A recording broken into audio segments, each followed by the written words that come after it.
आपण करतो आहोत. हो. हा या सिरीज मधला कार्यक्रम तू एका मिनिटात सांगतो. हो. माझ्या मते 17वा आहे.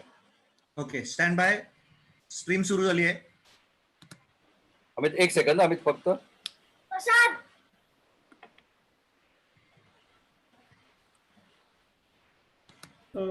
We are 17वा live. आहे. Okay okay. आणि शेवटी पण आभार मान सगळ्यांचे. हो येस डन डन.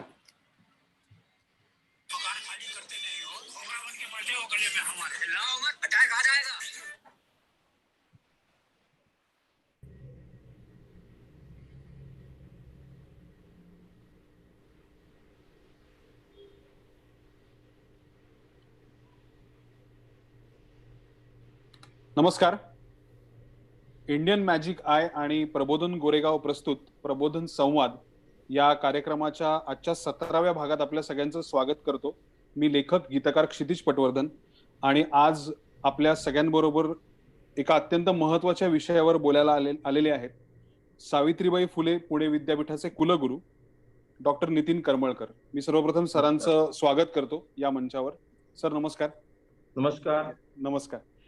आपण सगळ्यांना माहिती आहे की आपल्या देशामध्ये सध्या जो काळ आहे तो घोषणेचा काळ आहे. आपल्याकडे वेगवेगळ्या घोषणा होत असतात, वेगवेगळ्या योजनांबद्दल सांगितलं जातं आणि मग आपण वाट पाहतो की त्या प्रत्यक्षात कधी येणार आहेत. पण त्या अनुषंगाने बोलायचं झालं तर एक फार महत्वाची घोषणा गेल्या काही दिवसांमध्ये झाली आहे आणि ती आपल्यासाठीच नव्हे तर आपल्या पुढच्या पिढ्यांसाठी फार महत्वाची आहे. ती घोषणा आहे आपल्या देशाचं नवं शैक्षणिक धोरण. आणि मला असं वाटतं की आज मी तिला आपल्या देशामध्ये जे काही महत्वाचे प्रश्न आहेत ज्याच्यामध्ये बेरोजगारी हा एक मुद्दा आहे, शिक्षण हा एक मुद्दा आहे किंवा आर्थिक परिस्थिती आपल्या देशाची काय चालली हा एक मुद्दा आहे, सामाजिक समभाव हा एक मुद्दा आहे. या सगळ्यामध्ये शिक्षण हा एक अत्यंत महत्वाचा मुद्दा आहे. कारण भारत हे लवकरच education capital of the world होईल असा अंदाज या क्षेत्रातले तज्ज्ञ वर्तवत आहेत. त्या पार्श्वभूमीवर हे नवीन शैक्षणिक धोरण नेमकं काय आहे, या शैक्षणिक धोरणाने काय काय बदल होणार आहेत, त्याचे फायदे काय, त्याचे तोटे काय आणि आपल्यासारख्या अत्यंत सर्वसामान्य माणसाला ज्याला 10वी-12वीच्या बोर्डात माणूस आल्यानंतर तो हुशार असतो आणि तिथे कमी पडल्यानंतर तो हुशार नसतो एवढंच माहिती असतं, अशा सर्वसामान्य माणसाला या एज्युकेशन धोरणामधनं काय काय घेण्यासारखं आहे, काय काय बघण्यासारखं आहे, आपला शिक्षणाकडे असलेला दृष्टिकोन बदलण्याचं सामर्थ्य या शैक्षणिक धोरणामध्ये आहे का, या सगळ्या गोष्टींवर आपण आज चर्चा करणार आहोत. आणि त्या अनुषंगाने मी सरांचं पुन्हा एकदा स्वागत करतो आणि त्यांना पहिला प्रश्न मी थेट असा विचारतो की सर हे जे नवीन शैक्षणिक धोरण आहे याची आवश्यकता का होती, याच्या आधीचं जे शैक्षणिक धोरण होतं ते कधी केलं गेलं होतं आणि त्याच्या नेमक्या मर्यादा काय होत्या ज्याच्यामुळे नवीन शैक्षणिक धोरण करण्याची गरज भासली. नमस्कार. नमस्कार. सर्वप्रथम आयोजकांचे मनपूर्वक आभार मानतो. अत्यंत महत्वाच्या आणि संवेदनशील अशा विषयावर चर्चा करण्यासाठी आपण मला इथं बोलवलेलं आहे. आपला प्रश्न अत्यंत स्तुत्य आहे. आपण जर पाहिलं तर 1986 नंतर जवळजवळ 34 वर्षानंतर समग्र असं हे शैक्षणिक धोरण 2020 हे साधारणपणे 15 दिवसापूर्वी कॅबिनेटने अप्रूव्ह केलेलं आहे आणि पुढच्या काही काळामध्ये ते पार्लमेंटमध्ये येईल, त्याच्यामध्ये डिस्कशन होतील आणि बिल स्वरूपात ते कदाचित पुढच्या 1, 2, 3, 4 महिन्यामध्ये पारित होऊन मग नंतर ते अस्तित्वात येईल आणि साधारणपणे 2021 पासून त्याची ज्याला इम्प्लिमेंटेशन म्हणतो त्या दृष्टीनं वाटचाल सुरू होईल. 2-3 महत्वाचे प्रश्न तुम्ही विचारलेत. मागची पॉलिसी आणि आत्ताचे शैक्षणिक धोरण याच्यामध्ये काय फरक आहे आणि मुळात याची गरज का होती. थोडंसं आपण याची जी पार्श्वभूमी बघितली तर साधारणपणे 1834 मध्ये लॉर्ड मॅकॉलेने साधारणपणे त्याच्या मिनिट्स म्हणून जो दस्तऐवज आहे त्याच्यामध्ये पहिल्यांदा त्या काळामध्ये म्हणजे कंपनी सरकारच्या काळामध्ये म्हणायला हरकत नाही, तर त्यावेळेला सर्व देशाची साधारणपणे अभ्यास करून कशा प्रकारची अभ्यास प्रणाली इथं अस्तित्वात असली पाहिजे आणि त्यांचे मिनिट्स लिहिलेले आहेत. त्याचा गर्भित अर्थ असा आहे की इथे साधारणपणे इथलेच लोक, इथल्याच जे ह्युमन रिसोर्स मनुष्यबळ याचा आपण उपयोग करू, ज्याला इंग्रजी उत्कृष्ट बोलता येईल, पण तिची मानसिकता जी असेल ती संपूर्ण ब्रिटिश काल साधारणपणे जी आपलं राज्यकर्ते त्या काळचे जे होते हो. त्यांच्याशी जुळवणारी असेल किंवा त्यांचाच विचार पुढे नेणारी असेल. बर. आणि ती सुद्धा त्यातून मनुष्यबळ निर्माण करत असताना साधारणपणे दुसऱ्या किंवा तिसऱ्या लेवलचे म्हणजे क्रमांचे अशा प्रकारचे मनुष्यबळ आपल्याला निर्माण करायचं आहे. प्रथम दर्जाचं नाही, दुसऱ्या आणि तिसऱ्या हो. दर्जाचं. बर. आणि त्यामुळं तिथून झालेली ही सुरुवात नंतर साधारणपणे स्वातंत्र्यानंतर आणि त्या काळामध्ये जर विचार केला सगळ्या गोष्टीचा, तर त्याची ही सगळी शिक्षण प्रणाली ती जी अस्तित्वात होती ती घेऊनच काही आपले जे ज्यांचं आपण नेहमी नाव घेतो लोकमान्य टिळक असतील, गांधी असतील, बरोबर. इव्हन महात्मा फुले यांनी याच धोरणाचा अवलंब करून त्यातून बेसिकली शिक्षण घेतलं. पण त्यांना ती विसंगती लक्षात आली आणि त्यांना ते शिक्षण पटलं नाही. बर. आणि त्यामुळे काही प्रयोग त्यांनी स्वतःच्या लेवलला केले. उदाहरणार्थ जायचं टिळकांनी न्यू एज्युकेशन सोसायटीची स्थापना केली आणि राष्ट्रीय शिक्षणाचा अवलंब काही प्रमाणात त्या काळात वेगवेगळ्या संस्थांमधून करण्याचा प्रयत्न केला. बर. तसाच प्रकार गांधीजींच्या बाबतीत सुद्धा बुनियादी शिक्षा म्हणून त्यांनी तो एक प्रयोग करून बघितला. बरोबर. तिकडे साधारणपणे पूर्वेमध्ये जर आपण पाहिलं तर विचार केला तर गुरुदेव रवींद्रनाथ टागोरनी शांतिनिकेतनच्या माध्यमातून एक प्रकार किंवा एक स्वरूपची शिक्षण पद्धती आणण्याचा प्रयत्न केला. त्यांच्याच बरोबर इतर अनेक लोक होते, लोकहितवादी असतील, हो. ईश्वरचंद्र चंद्र विद्यासागर विद्यासागर असतील, असतील. या सगळ्यांनी आपापल्या परीनं त्यावेळेला हे जे इंग्रजी धोरण होतं ते त्याच्यातून स्वतः शिक्षण घेतलं, पण त्यांच्या लक्षात आलं की हे परिपूर्ण नाही आणि आपल्या दृष्टीने अत्यंत घातक आहे आणि त्यामुळे राष्ट्रीय शिक्षण असलं पाहिजे आणि त्याचा अंगीकार करण्याचा त्यांनी प्रयत्न केला. पण दुर्दैवानं स्वातंत्र्यानंतर 1947 सालानंतर आता जवळजवळ 75 वर्ष पूर्ण होत आहेत. याच्यामध्ये असा मूलगामी असा मोठा बदल काही घडून आला नाही. साधारणपणे आधीच्या पॉलिसीच्या बाबतीत जर विचार केला तर राधाकृष्णन कमिशन असेल, कोठारी कमिशन असेल, राममूर्ती कमिशन असेल, या सगळ्यांनी याच्यात काम केलं आणि काही गोष्टी सजेस्टही केल्या. जसं मुळात 10+2+3 ही जी काही प्रणाली मागच्या शिक्षण धोरणामध्ये आणली गेली वगैरे, याच्यामध्ये अपेक्षा होती की 10 नंतर मधला जो 2चा टप्पा आहे तिथे त्याला व्यवसायभिमुख किंवा ज्याला आपण अलीकडे स्किल बेस्ड असं एज्युकेशन त्याच्यामध्ये त्याला मिळेल अशी अपेक्षा होती. काही गोष्टी निश्चित घडल्या, पण कुठेतरी तो अंग्रेजीचा प्रभाव जो होता ब्रिटिशांचा तो संपूर्ण या 70 वर्षामध्ये सुद्धा तसाच कुठेतरी अस्तित्वात राहिला. आजही आपण पाहिलं तर ज्याला इंग्लिश बोलायला येतं तो प्रतिष्ठित, ज्याला इंग्लिश बोलता येत नाही मग तो किती विद्वान इतर क्षेत्रात जरी असला तर त्याला त्या मानाने कमी प्रतिष्ठा. अशा प्रकारची साधारणपणे रचना त्या शिक्षण धोरणाची होती आणि त्यामुळं कुठेतरी भारताचा जर विचार करायचा झाला तर आपण नेहमी आपल्या पूर्वीच्या भारतामध्ये जातो आणि वेद काळापासून आपण गोष्टी करायला सुरू करतो. पण 800-900 वर्षापूर्वी भारत हे अत्यंत सुदृढ असं शिक्षण केंद्र होतं आणि मग नालंदा असेल, तक्षशिला असेल, विक्रमशिला असेल, यांच्या माध्यमातून अत्यंत परिपूर्ण गुरुकुल पद्धतीने जे शिक्षण दिलं जायचं आणि त्याच्यामध्ये इतर प्रांतातले, इतर देशातले अनेक लोक येऊन ते शिक्षण घ्यायचे आणि तशा प्रकारे एक शिक्षण प्रसारणाचं एक मोठं केंद्र म्हणून भारताकडे त्यावेळेला पाहिलं गेलं होतं. तर ती जी पद्धत होती ज्याच्यामध्ये सर्व गोष्टींचा सुंदर मिलाप असायचा. म्हणजे मुळात तुम्ही जर पाहिलं तर जो विद्यार्थी तिथे शिक्षण घ्यायला यायचा त्याला त्या गुरुकुल पद्धतीमध्ये पाककलेपासून इतर सर्व गोष्टींचं शिक्षण आणि ते घेता घेता ज्याच्यामध्ये आवड आहे त्याच्यात प्रावीण्य मिळवण्याची संधी, अशा प्रकारचं ज्याला आपण अलीकडच्या काळात जे वारंवार सांगितलं जातं म्हणजे मल्टी डिसिप्लिनरी असं एज्युकेशन, ज्याच्यामध्ये बेसिकली प्रोफेशनल एज्युकेशन आहे, स्किल आहे आणि व्होकेशनल, या सर्वांचा सुंदर असा मिलाप त्याच्यामध्ये होता. आणि ती प्रणाली कुठेतरी या मॅकॉलेच्या काळामध्ये कुठेतरी नष्ट पावली.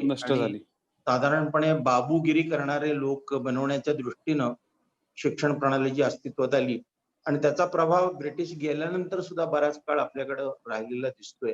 बरोबर. आणि तो कुठेतरी संपवण्याच्या दृष्टीनं मला असा मी जे पाहतोय म्हणजे ज्याच्यामध्ये हो. संपूर्ण गेले 5-1 वर्ष त्याच्यावर मोठी प्रबोधनं झाली, मोठी चर्चासत्र झाली. त्याच्या माध्यमातून अनेक सजेशन घेतल्या गेल्या आणि त्या सजेशन इन्कॉर्पोरेट करून पहिला ड्राफ्ट जो आला तो जवळजवळ 1-1.5 वर्षापूर्वी 2 वर्षापूर्वी आला. त्याच्यानंतर तो पब्लिक डोमेन मध्ये ठेवण्यात आला.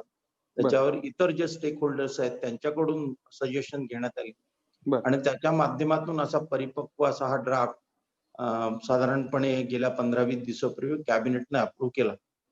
याचे काही वैशिष्ट्य आहेत आणि ज्या वैशिष्ट्यांमध्ये बेसिकली ह्याची जे प्रिन्सिपल जर पाहिली आपण आणि मी ती पाठ करून बोलण्यापेक्षा इथं प्रत्यक्ष जी आहे ती थोडीशी वाचून दाखवल्यानंतर तुमच्या लक्षात येईल. The fundamental pillars of the policy are access, equity, quality, affordability, and accountability. It believes that the purpose of education is to develop good human beings capable of rational thought and action, possessing compassion and empathy, courage and resilience, scientific temper and creative imagination, with sound ethical moorings and values. हो. तर सर्व गोष्टी समावेश करून अशा पद्धतीनं त्याचे principles ठेवण्यात आलेली आहेत. आणि इतर अनेक गोष्टी म्हणजे पूर्वीच्या 86च्या पॉलिसीमध्ये बेसिकली ऍक्सेसिबिलिटी आणि इक्विटी ह्याच्यावर जास्त भर दिला गेला होता. 2009 मध्ये जे आलं ते एज्युकेशन फॉर ऑल, पण ती पॉलिसी नव्हती, एक धोरण म्हणून आपण अवलंबलं आणि एज्युकेशन हा राईट म्हणून कन्सिडर केला. पण राईट ऑफ एज्युकेशन इथपर्यंत ते मर्यादित राहिलं. राईट एज्युकेशन हे कुठेतरी मागे पडलं आणि त्या राईट एज्युकेशन आणण्याच्या दृष्टीने मला असं वाटतं की या पॉलिसीमध्ये बऱ्याच गोष्टी दिल्या गेलेल्या आहेत आणि पुढच्या आपल्या संभाषणामध्ये इतर गोष्टींचा उहापोह आपण त्या बाबतीत करू. वा, थँक्यू सो मच सर. हा अतिशय महत्वाचा मुद्दा होता, कारण बऱ्याच वेळेला असं होतं की आपण एखाद्या विषयावर जेव्हा चर्चा सुरू करतो तेव्हा बहुतांश लोकांना त्याची पार्श्वभूमी माहीत नसते. हे कुठल्या बॅकग्राऊंड मधून हा विषय येतोय आणि त्याच्या मागे किती गोष्टींचे संदर्भ आहेत, किती लेअरिंग आहे हेही माहीत नसतं. म्हणजे मला आठवते की आचार्य अत्रेंनी सुद्धा मॅकॉलेच्या या शिक्षण धोरणावर तेव्हा टीका केली होती त्यांच्या वृत्तपत्रांमधून आणि लेखांमधून.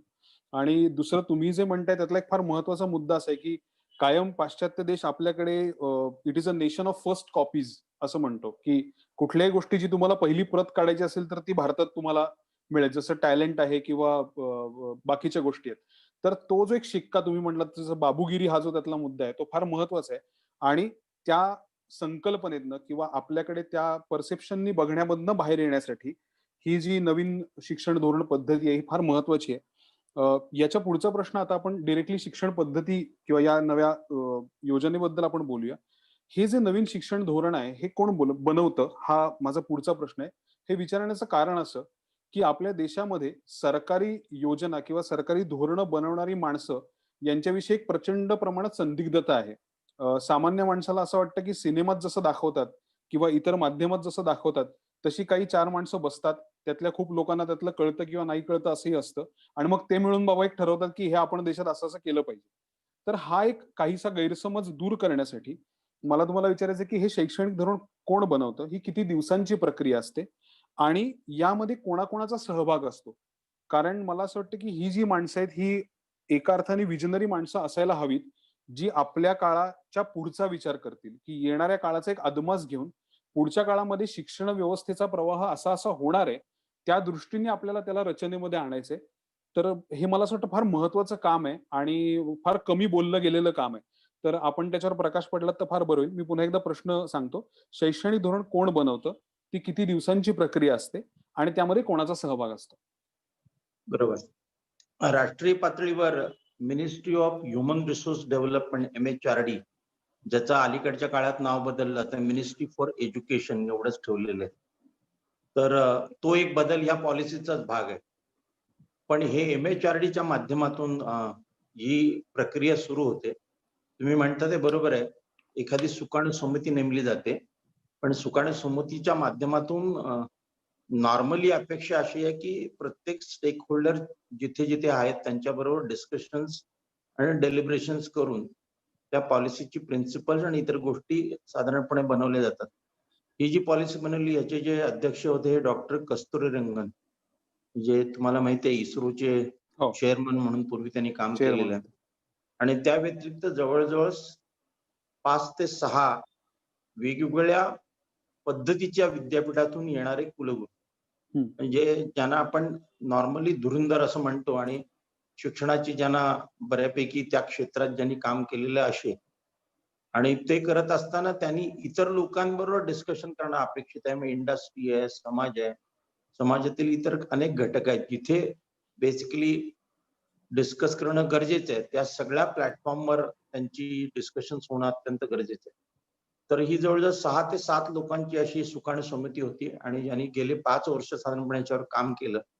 आणि मी जसं म्हटलं की प्रत्येक ड्राफ्ट जो होता तो प्रत्येक विद्यापीठांमध्ये, आणि विद्यापीठांमध्ये सुद्धा आपल्याकडे खूप प्रकारची रचना आहे. म्हणजे ज्याला आपण म्हणतो की एक कॅटेगरी म्हणायला हरकत नाही, ज्याच्यामध्ये स्टेट युनिव्हर्सिटीज आहेत, सेंट्रल युनिव्हर्सिटीज आहेत, डीम टू बी युनिव्हर्सिटीज आहेत, प्रायव्हेट युनिव्हर्सिटीज आहेत, युनिटरी युनिव्हर्सिटीज आहेत.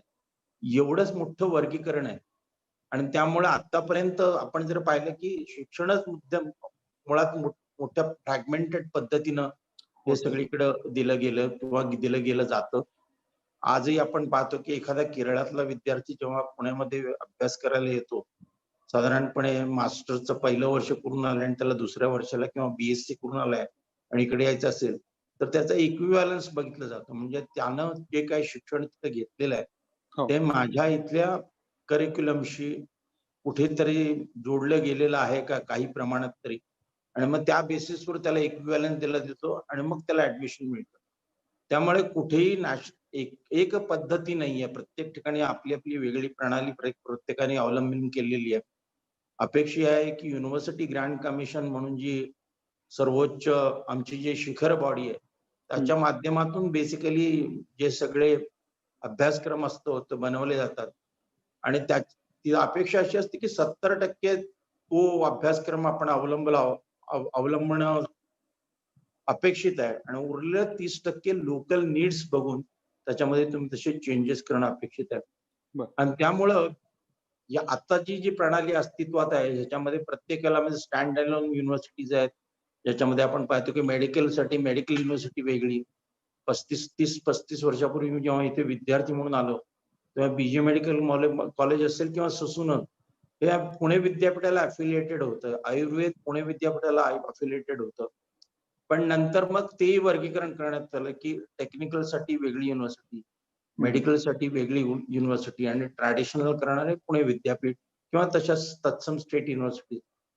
आणि ह्याची जर विस्तार जर पाहिला, आज पुणे विद्यापीठाच्या अखेरीत जवळजवळ 785 कॉलेजेस, जवळजवळ 120 ज्याला म्हणतो की मॅनेजमेंट इन्स्टिट्यूट्स आणि 100च्या वर रिसर्च इन्स्टिट्यूट, हे सगळे अफिलिएटेड आहेत. त्यामुळे कारभार इतका मोठा प्रचंड आहे. आणि त्यामुळं दमछाक जी कुठल्याही कुलगुरूची होते की ऍडमिनिस्ट्रेशन मध्ये त्याचा मॅक्सिमम वेळ जातो. म्हणजे ज्याला म्हणतो की परीक्षा घेणं आणि रिझल्ट लावणं हेच एक मग कार्य कुलगुरू आपल्या 5 वर्षाच्या काळात करत असतो. आणि त्यामुळं ज्याच्यावर खरं जास्त फोकस असला पाहिजे की आधुनिक चांगल्या पद्धतीचं शिक्षण देणं, ते कुठेतरी मागे पडत गेलं. आणि मला असं वाटतं की ही जी सुकाणू समिती बनवण्यात आली होती आणि ज्या पद्धतीनं वेगवेगळी डेलिब्रेशन्स वेगवेगळ्या विद्यापीठांमध्ये झाली, त्याच्या माध्यमातून जे सजेशन्स आले त्या सजेशन्स घेऊन पुन्हा जो ड्राफ्ट होता तो त्याच्यात चेंजेस करून पुन्हा तो पब्लिक डोमेन मध्ये ठेवला होता. आणि 2.5 ते 3 लाख सजेशन ज्या आल्या त्याचा पुन्हा विचार करून तो ड्राफ्ट बदलला गेला. त्यामुळं मी जो ड्राफ्ट वाचला होता आणि आता जो आलेला आहे त्याच्यामध्ये सुद्धा मोठ्या प्रमाणात फरक झालेला आहे. आणि अशा पद्धतीनं साधारणपणे ही पॉलिसी बनवली जाते. मागची पॉलिसी कशी बनवली वगैरे मग त्यावेळेला मी विद्यार्थी असेल किंवा 1986 म्हणजे मी साधारणपणे MSCच्या फर्स्ट इयरला वगैरे असेल, कदाचित PhD ला होतो. पण ती पॉलिसी आणि त्यावेळेला तसा माझा तेवढा डायरेक्ट त्याच्याशी संबंध नव्हता. नव्हता. पण साधारणपणे ह्याची जी संपूर्ण प्रवास आहे हा मी अत्यंत जवळून पाहिलेला आहे. माझ्याकडून माझ्या विद्यापीठातून जे काही डेलिब्रेशन झाली त्याच्यातून ज्या फीडबॅक आला तो या कमिटीला पाठवलेला होता आणि मी जाणून बुजून पाहिलं बर. की आपण केलेल्या सजेशन याच्यामध्ये कुठे आल्यात की नाही, तर नुसतंच एक फार्स करण्यात आलं तर तसं दिसलं नाही. आणि त्यामुळे मला थोडीशी या पॉलिसीबद्दल किंवा योजनेबद्दल थोडीशी आत्मीयता वाटते. वाह! वाह! क्या बात आहे. फारच विस्तृत आणि फार छान उत्तर मिळालं सर. पुढचा प्रश्न मी या अनुषंगाने विचारायचं एक प्रामुख्याने कारण असं आहे, की हा कार्यक्रम ज्या माध्यमातनं बाहेर येणार आहे, ज्या माध्यमातनं लोकं तो पाहतायत, त्यामध्ये पालक आणि विद्यार्थी हे दोन्हीही घटक प्रामुख्याने हा मुद्दा बघणार आहेत. आणि त्यांना कायम एक चिंता असते, म्हणजे पालकांना चिंता असते, की आमच्या वेळेला जसं होतं तसं आता असणार आहे का त्याच्यापेक्षा काहीतरी वेगळं होणार आहे. आणि मुलांना एक वेगळं असतं, की अरे बाहेर एवढं काहीतरी एक्साइटिंग घडत असतं, हॅपनिंग घडत असतं. तर आमच्या देशातल्या एज्युकेशन सिस्टममध्ये असं काय घडणार आहे? काय आमूलाग्र बदल होणार आहे? हे विचारण्याचं कारण असं, की जसं मी मगाशी म्हटलं तसं, की आता आपला देश हा विद्यार्थ्यांचा देश म्हणून पण ओळखला जातो. जगभरामध्ये आपले विद्यार्थी आहेत आणि भारतामध्ये असंख्य इन्स्टिट्यूट्स आहेत, कॉलेजेस आहेत, विद्यापीठ आहेत, ज्याच्यात वेगवेगळी रँकिंग्स येत असतात. त्याच्यावर मॅगझिन्सचे अख्खेच्या अख्खे इश्यूज निघत असतात. त्याच्यामध्ये एक छान-छान माहिती मिळत असते आपल्याला, की कुठे काय पद्धतीचं शिक्षण चांगलं मिळतं. तर या सगळ्यामध्ये विद्यार्थ्यांच्या मनात पण आपल्या देशाची एक प्रतिमा जी आहे ती प्रचंड प्रमाणात शिक्षणाचा विस्तार होणारा देश अशा स्वरूपाची आहे. आणि मला असं वाटतं, की स्वातंत्र्यानंतरचा जर आपण विचार केला, तर आपण पहिल्यांदा अशा उंबरठ्यावर आहोत, की जिथे आपण शांतपणे उभं राहून सर्वंकष पद्धतीने आपली शिक्षण व्यवस्था आपल्याला काय देतेय, याबद्दल क्वेश्चन करू शकतो. मगाशी तुम्ही पहिल्या मुद्द्यावर जे बोललात, ते महत्वाचं अशासाठी आहे, की आपण जर आपल्या जसं आपण म्हणतो, की आपण आपल्या धर्माची चिकित्सा केली पाहिजे, आपण आपल्या मूल्यांची चिकित्सा केली पाहिजे. तशी आपण आपल्या शिक्षण पद्धतीचीही चिकित्सा केली पाहिजे. या आधीच्या अनेक जणांनी ती करून पाहिली, पण त्यावेळेला कदाचित त्या गोष्टींमुळे ती पूर्णपणे राबवणं शक्य झालं नाही. तर आता ती पूर्णपणे राबवणं शक्य होणार आहे या धोरणामुळे. आणि अशा वेळेला ज्या देशामध्ये 3 करोड पेक्षा जास्त मुलं ही उच्च माध्यमिक शिक्षण घेत आहेत, त्यांना ह्या शैक्षणिक धोरणाने नेमका काय फरक पडणार आहे? म्हणजे परीक्षार्थी विरुद्ध ज्ञानार्थी हा जो आपल्या देशातला सनातन वाद आहे आणि कायमचा एक झगडा आहे, की तुम्ही फक्त परीक्षा तयार करा, त्यांना परीक्षेमध्ये 90% मिळतील, पण व्यवहारात त्यांना काय करायचं हे त्यांना माहीत नसेल. म्हणजे मला आठवतंय त्या जपानच्या एका कंपनीचं उदाहरण मला आठवतंय, की इंजिनिअरिंगमध्ये प्रचंड पैसे खर्च करून साबणाच्या पेट्यामध्ये रिकाम्या साबणाच्या पेट्या कशा शोधून काढायच्या ह्याचं त्यांनी तंत्र विकसित केलं. आणि दुसऱ्या माणसाने शांतपणे फॅन लावला फक्त. तर त्या साबणाच्या पेट्या ज्या रिकाम्या होत्या त्या त्यातनं उडून गेल्या आणि ज्याच्यात साबण होते त्या पुढे गेल्या. तर आता हा जो मुद्दा आहे, की आपण एखादी गोष्ट प्रॅक्टिकॅलिटीवर कधी घेणार आहोत, त्याच्या रॅशनॅलिटीवर कधी घेणार आहोत आणि पुस्तकांवर कधी घेणार आहोत. तर अशा अनुषंगाने हा प्रश्न, की 3 करोड उच्च माध्यमिक विद्यार्थ्यांना या शैक्षणिक धोरणाचा काय फायदा होईल? आणि परीक्षार्थी विरुद्ध ज्ञानार्थी हे जे समीकरण आहे, याच्यात या धोरणाने किती बदल होईल? सुंदर प्रश्न आहे आणि त्या सगळ्या परिस्थितीतून मी गेलेलो असल्यामुळे जास्त बोलू शकेन. कारण बऱ्याच वेळा विद्यार्थ्यांच्या बाबतीत की याच वाटेने गेलं पाहिजे, इकडे वळू नको, डावीकडे जाऊ नको, सरळच जा. असे आपण सगळे ते कंपार्टमेंट करून ठेवलेले होते. आणि त्यामुळं बरोबर. एकदा तो 12वी नंतर त्याच्यामध्ये पडला, की त्याला 3 वर्ष त्याच्यातनं सुटका नाही. त्याला आवडो न आवडो. आणि मुळात कुठेतरी आपण पाहिलं की 1983च्या दरम्यान असेल की वसंतदादांच्या माध्यमातून हो, महाराष्ट्रामध्ये शिक्षण तसं ओपन केलं गेलं. म्हणजे खाजगी शैक्षणिक संस्था आल्या. खाजगीकरण झालं. त्याच्यामुळे शिक्षणाचं प्रसारण मोठ्या प्रमाणात झालं. क्वालिटी होती असं म्हणणार नाही. काही त्याचे तोटेही होते. काही फायदेही झाले. तळागाळापर्यंत पोहोचण्याच्या दृष्टीने बरेच प्रायव्हेट इन्स्टिट्यूट वगैरे आल्या. पण ते करत असताना सुद्धा साचेबद्ध पद्धतीनं शिक्षण दिलं गेलं किंवा दिलं जात असे. आणि साधारण जी मानसिकता की 12वी झाल्यानंतर आई-वडिलांच्या डोक्यात जी मानसिकता होती की तो इंजिनिअरच झाला पाहिजे किंवा डॉक्टर झाला पाहिजे आणि त्याची मानसिकता काय आहे याचा कधीही विचार केला गेला नाही.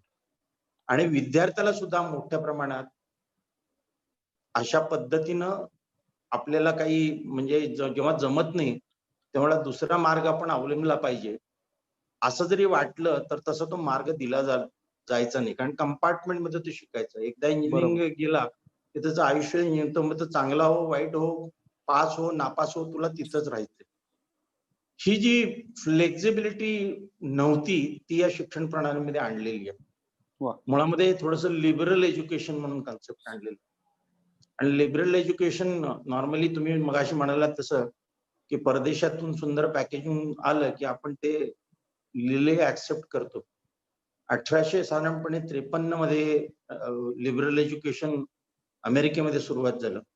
पण त्याचा जो फाउंडेशन किंवा बेस होता हा नालंदा, तक्षशिला आणि विक्रमशिलाचा होता. आणि आपलंच तिकडे गेलेलं फक्त सुंदर पॅकेजिंग करून ते आपल्याकडे परत आलं.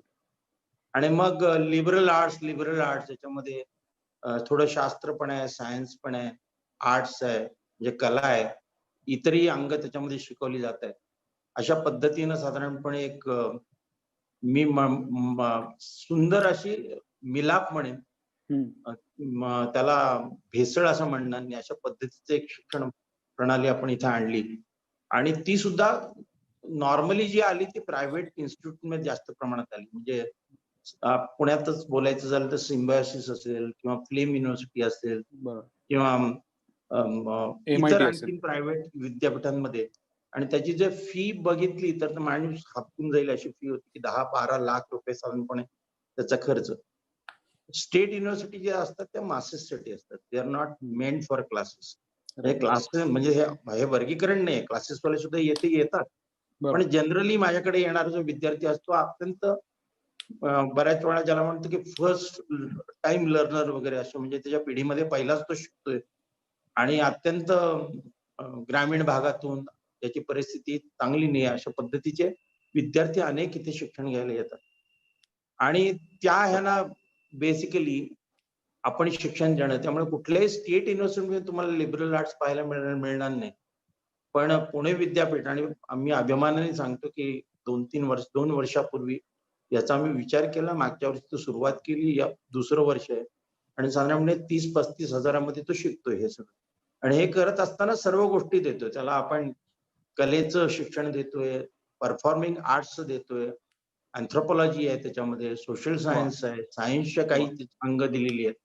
आणि शेवटी आपण तिसरं वर्ष त्याच्यावर सोडलेलं आहे. तुला यातलं जे आवडलं त्याच्यात तू स्पेशलाइज कर, प्रवीण होण्याचा प्रयत्न कर. हा आपण त्याला चॉईस तिथे दिला गेलेला आहे. असा चॉईस साधारणपणे सर्व विद्यार्थ्यांना मिळाला पाहिजे. परदेशामध्ये एक चांगली गोष्ट मी बघितली की विद्यार्थी तिथे कॉलेजला ऍडमिशन घेतो, कुठल्या फॅकल्टीला ऍडमिशन घेतो आणि साधारणपणे पहिल्या वर्षामध्ये सर्व गोष्टीचा फ्लेअर त्याला मिळतो आणि त्यातून तो ठरवतो की मला काय करायचं आणि मग त्याप्रमाणे पुढची शिक्षण प्रणाली त्याची सुरू होते. तर अशा पद्धतीचं शिक्षण साधारणपणे या पॉलिसीमध्ये अपेक्षित आहे. या सगळ्या ज्या कंपार्टमेंट्स आहेत त्या काढून टाकण्यात आलेल्या, ह्या भिंती जी आहेत त्या मुक्त करण्यात आलेल्या. विद्यापीठाच्या कॅम्पसवर सुद्धा मी गेले कित्येक वर्ष हा प्रकार आणण्याचा प्रयत्न करतोय की डिपार्टमेंट स्टँड अलोन आणि स्वायत्त अशी इतकी आहेत की ती संस्थानं झालेली आहेत आणि त्यांचा इतर शेजारचं जे असतं त्याच्याकडे ते कॉम्पिटिशन म्हणून बघतात. त्यांच्याशी कुठल्याही प्रकारचा संवाद नसतो, कुठल्याही प्रकारचा म्हणजे परस्परचा दुसऱ्या डिपार्टमेंट जाऊन दे, विदिन डिपार्टमेंट 2 रूम मध्ये जर शिक्षक बसलेले आहेत तर पलीकडच्या रूम मधला शिक्षक काय शिकवतो किंवा तो काय गोष्टीवर काम करतो याची सुद्धा कुठे देवाणघेवाण नसते. तर ही देवाणघेवाण जर व्हायची असेल तर मुळात ह्या सगळ्या गोष्टी, ह्या ज्या भिंती आहेत या तुटल्या पाहिजे. आपण कोविड सारख्या महामारीच्या काळातून निघालेलो आहे. एक उदाहरण म्हणून सांगतोय की विद्यार्थ्यांना मुळात म्हणजे जेव्हा युनिव्हर्सिटी ह्या सगळ्या अशा सेपरेट केल्या गेल्या, मेडिकलसाठी मेडिकल युनिव्हर्सिटी, टेक्निकल, ट्रॅडिशनल साठी वेगळी युनिव्हर्सिटी. माझ्या एका विद्यार्थ्यानं मला त्या काळामध्ये सुरुवातीच्या मार्च मला आठवतंय 27-28 तारीख असेल, रात्री 12:30-1 वाजता त्यानं मला व्हॉट्सअप पाठवला की सर व्हेंटिलेटरची गरज आहे आणि व्हेंटिलेटर आपण बनवू शकतो. म्हटलं गो अहेड. पण त्यावेळेला पूर्ण लॉकडाऊन चाललेला होता आणि ज्याला आपण म्हणतो की कुणी माणसाने बाहेर यायचं नाही, कर्फ्यू ज्याला म्हणतो तशी पद्धत होती. तर मी म्हटलं मी तुला याच्यात मदत, म्हणजे मी काय म्हटलं टेक्निकलचा नाहीये, मी जिओलॉजीचा दगडांमध्ये काम करणारा माणूस आहे, त्यामुळे मला तुझं जे क्षेत्र जे काय करू इच्छितो तो इंजिनिअरिंगचा आहे, पण तुला लागेल ती मदत देईन. आणि त्यामुळे पोलीस परमिशन्स असतील, इकडे जाणं, तिकडे जाणं वगैरे. पण एक गोष्ट माझ्या लक्षात आली, की हे सगळं करून झाल्यानंतर त्याचं फायनल जे टेस्टिंग होतं, त्याच्यासाठी जो डायलॉग होता, ते जे प्रोफेशनल डॉक्टर्स होते, त्यांच्याबरोबर होणं गरजेचं होतं. राईट. बाकी तो इंजिनियर म्हणून त्यानं ते प्रोटोटाइप बनवला. पण किती अमाउंटनं ती हवा आत गेली पाहिजे, त्याचं प्रेशर काय असलं पाहिजे, त्याचं व्हॉल्यूम काय असलं पाहिजे, त्याचं किती मिनिटाला किती प्रकारे वगैरे ह्याचं मॉनिटरिंग, हे त्याला कुठेही इतर वेळा मिळालं नसतं, जोपर्यंत मी त्याला ससूनमध्ये घेऊन नाही गेलो, डॉक्टरांपुढे बसवलं नाही. आणि मग ते टेस्टिंग करत असताना मग त्या गोष्टी तिच्या लक्षात आल्या, की ह्या पद्धतीने गेलं पाहिजे. हा जो संवाद आहे 2 फॅकल्टी मधला, 2 फॅटर्निटी मधला, आणि त्यामुळं मला सांगतो, की पूर्वीच्या काळी 25 एक वर्षापूर्वी विद्यापीठात हा प्रकारचा अशा प्रकारचा संवाद वेगवेगळ्या फॅकल्टीमध्ये होता. आणि ज्याच्यामुळे ज्याला आपण मल्टी डिसिप्लिनरी म्हणू, आणि त्यामुळं उत्कृष्ट असा रिसर्च झाला. आज हा रिसर्च होताना ह्या गोष्टीला तो मुकतो, की कारण त्याला मुद्दामून करून दुसऱ्याच्या विद्यापीठात जावं लागतं. बरोबर. आणि जोपर्यंत ती गरज निर्माण होत नाही, तोपर्यंत त्याच्याशी संवाद होत नाही. तर ही संवाद होण्याच्या दृष्टीने ही भिंती कुठेतरी पाडणं, रादर मुक्त करणं, ही अत्यंत काळाची गरज आहे. आणि वा. हे या पॉलिसीचं मला असं वाटतं, की मला जे भावलेलं गोष्ट आहे, की मुळात विद्यार्थ्याला जे काही करायचं, म्हणजे एका आपण मॉलमध्ये गेल्यानंतर आपल्याला हेही आवडते, तेही आवडतं, हे घ्यावंसं वाटतं, तेही घ्यावंसं वाटतं. ज्याला आपण म्हणतो, की ओपन शॉपिंग, तर तो कन्सेप्ट त्याच्यामध्ये आलेला आहे. आणि त्यामुळं विद्यार्थ्याला जे काही पाहिजे, म्हणजे सायन्स करत असताना त्याला वाटलं, की मी सतारी शिकली पाहिजे, मला वीणाही वाजवता आली पाहिजे, किंवा ते करत असताना मला साधारणपणे सोशॉलॉजी मधले काही किंवा इकॉनॉमिक्स सुद्धा कळलं पाहिजे. तर ही जी परिपूर्णता येण्याच्या दृष्टीनं त्या सर्व गोष्टी त्याला एक ओपन मार्केट प्रमाणे त्याला प्रोव्हाइड केल्या गेलेल्या आहेत.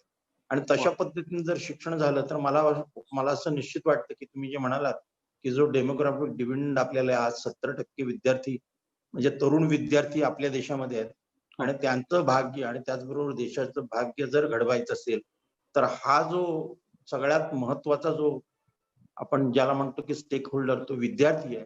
आणि तो परिपूर्ण असला पाहिजे. म्हणजे मांजरासारखं कुठेही टाकला तर चपकन तो 4 पायावर आपल्या उभा राहायला पाहिजे. वा. आणि तशा प्रकारचं शिक्षण याच्यामध्ये, या प्रणालीमध्ये, या धोरणामध्ये, या जाहीरनाम्यामध्ये प्रकट तरी केलेलं आहे.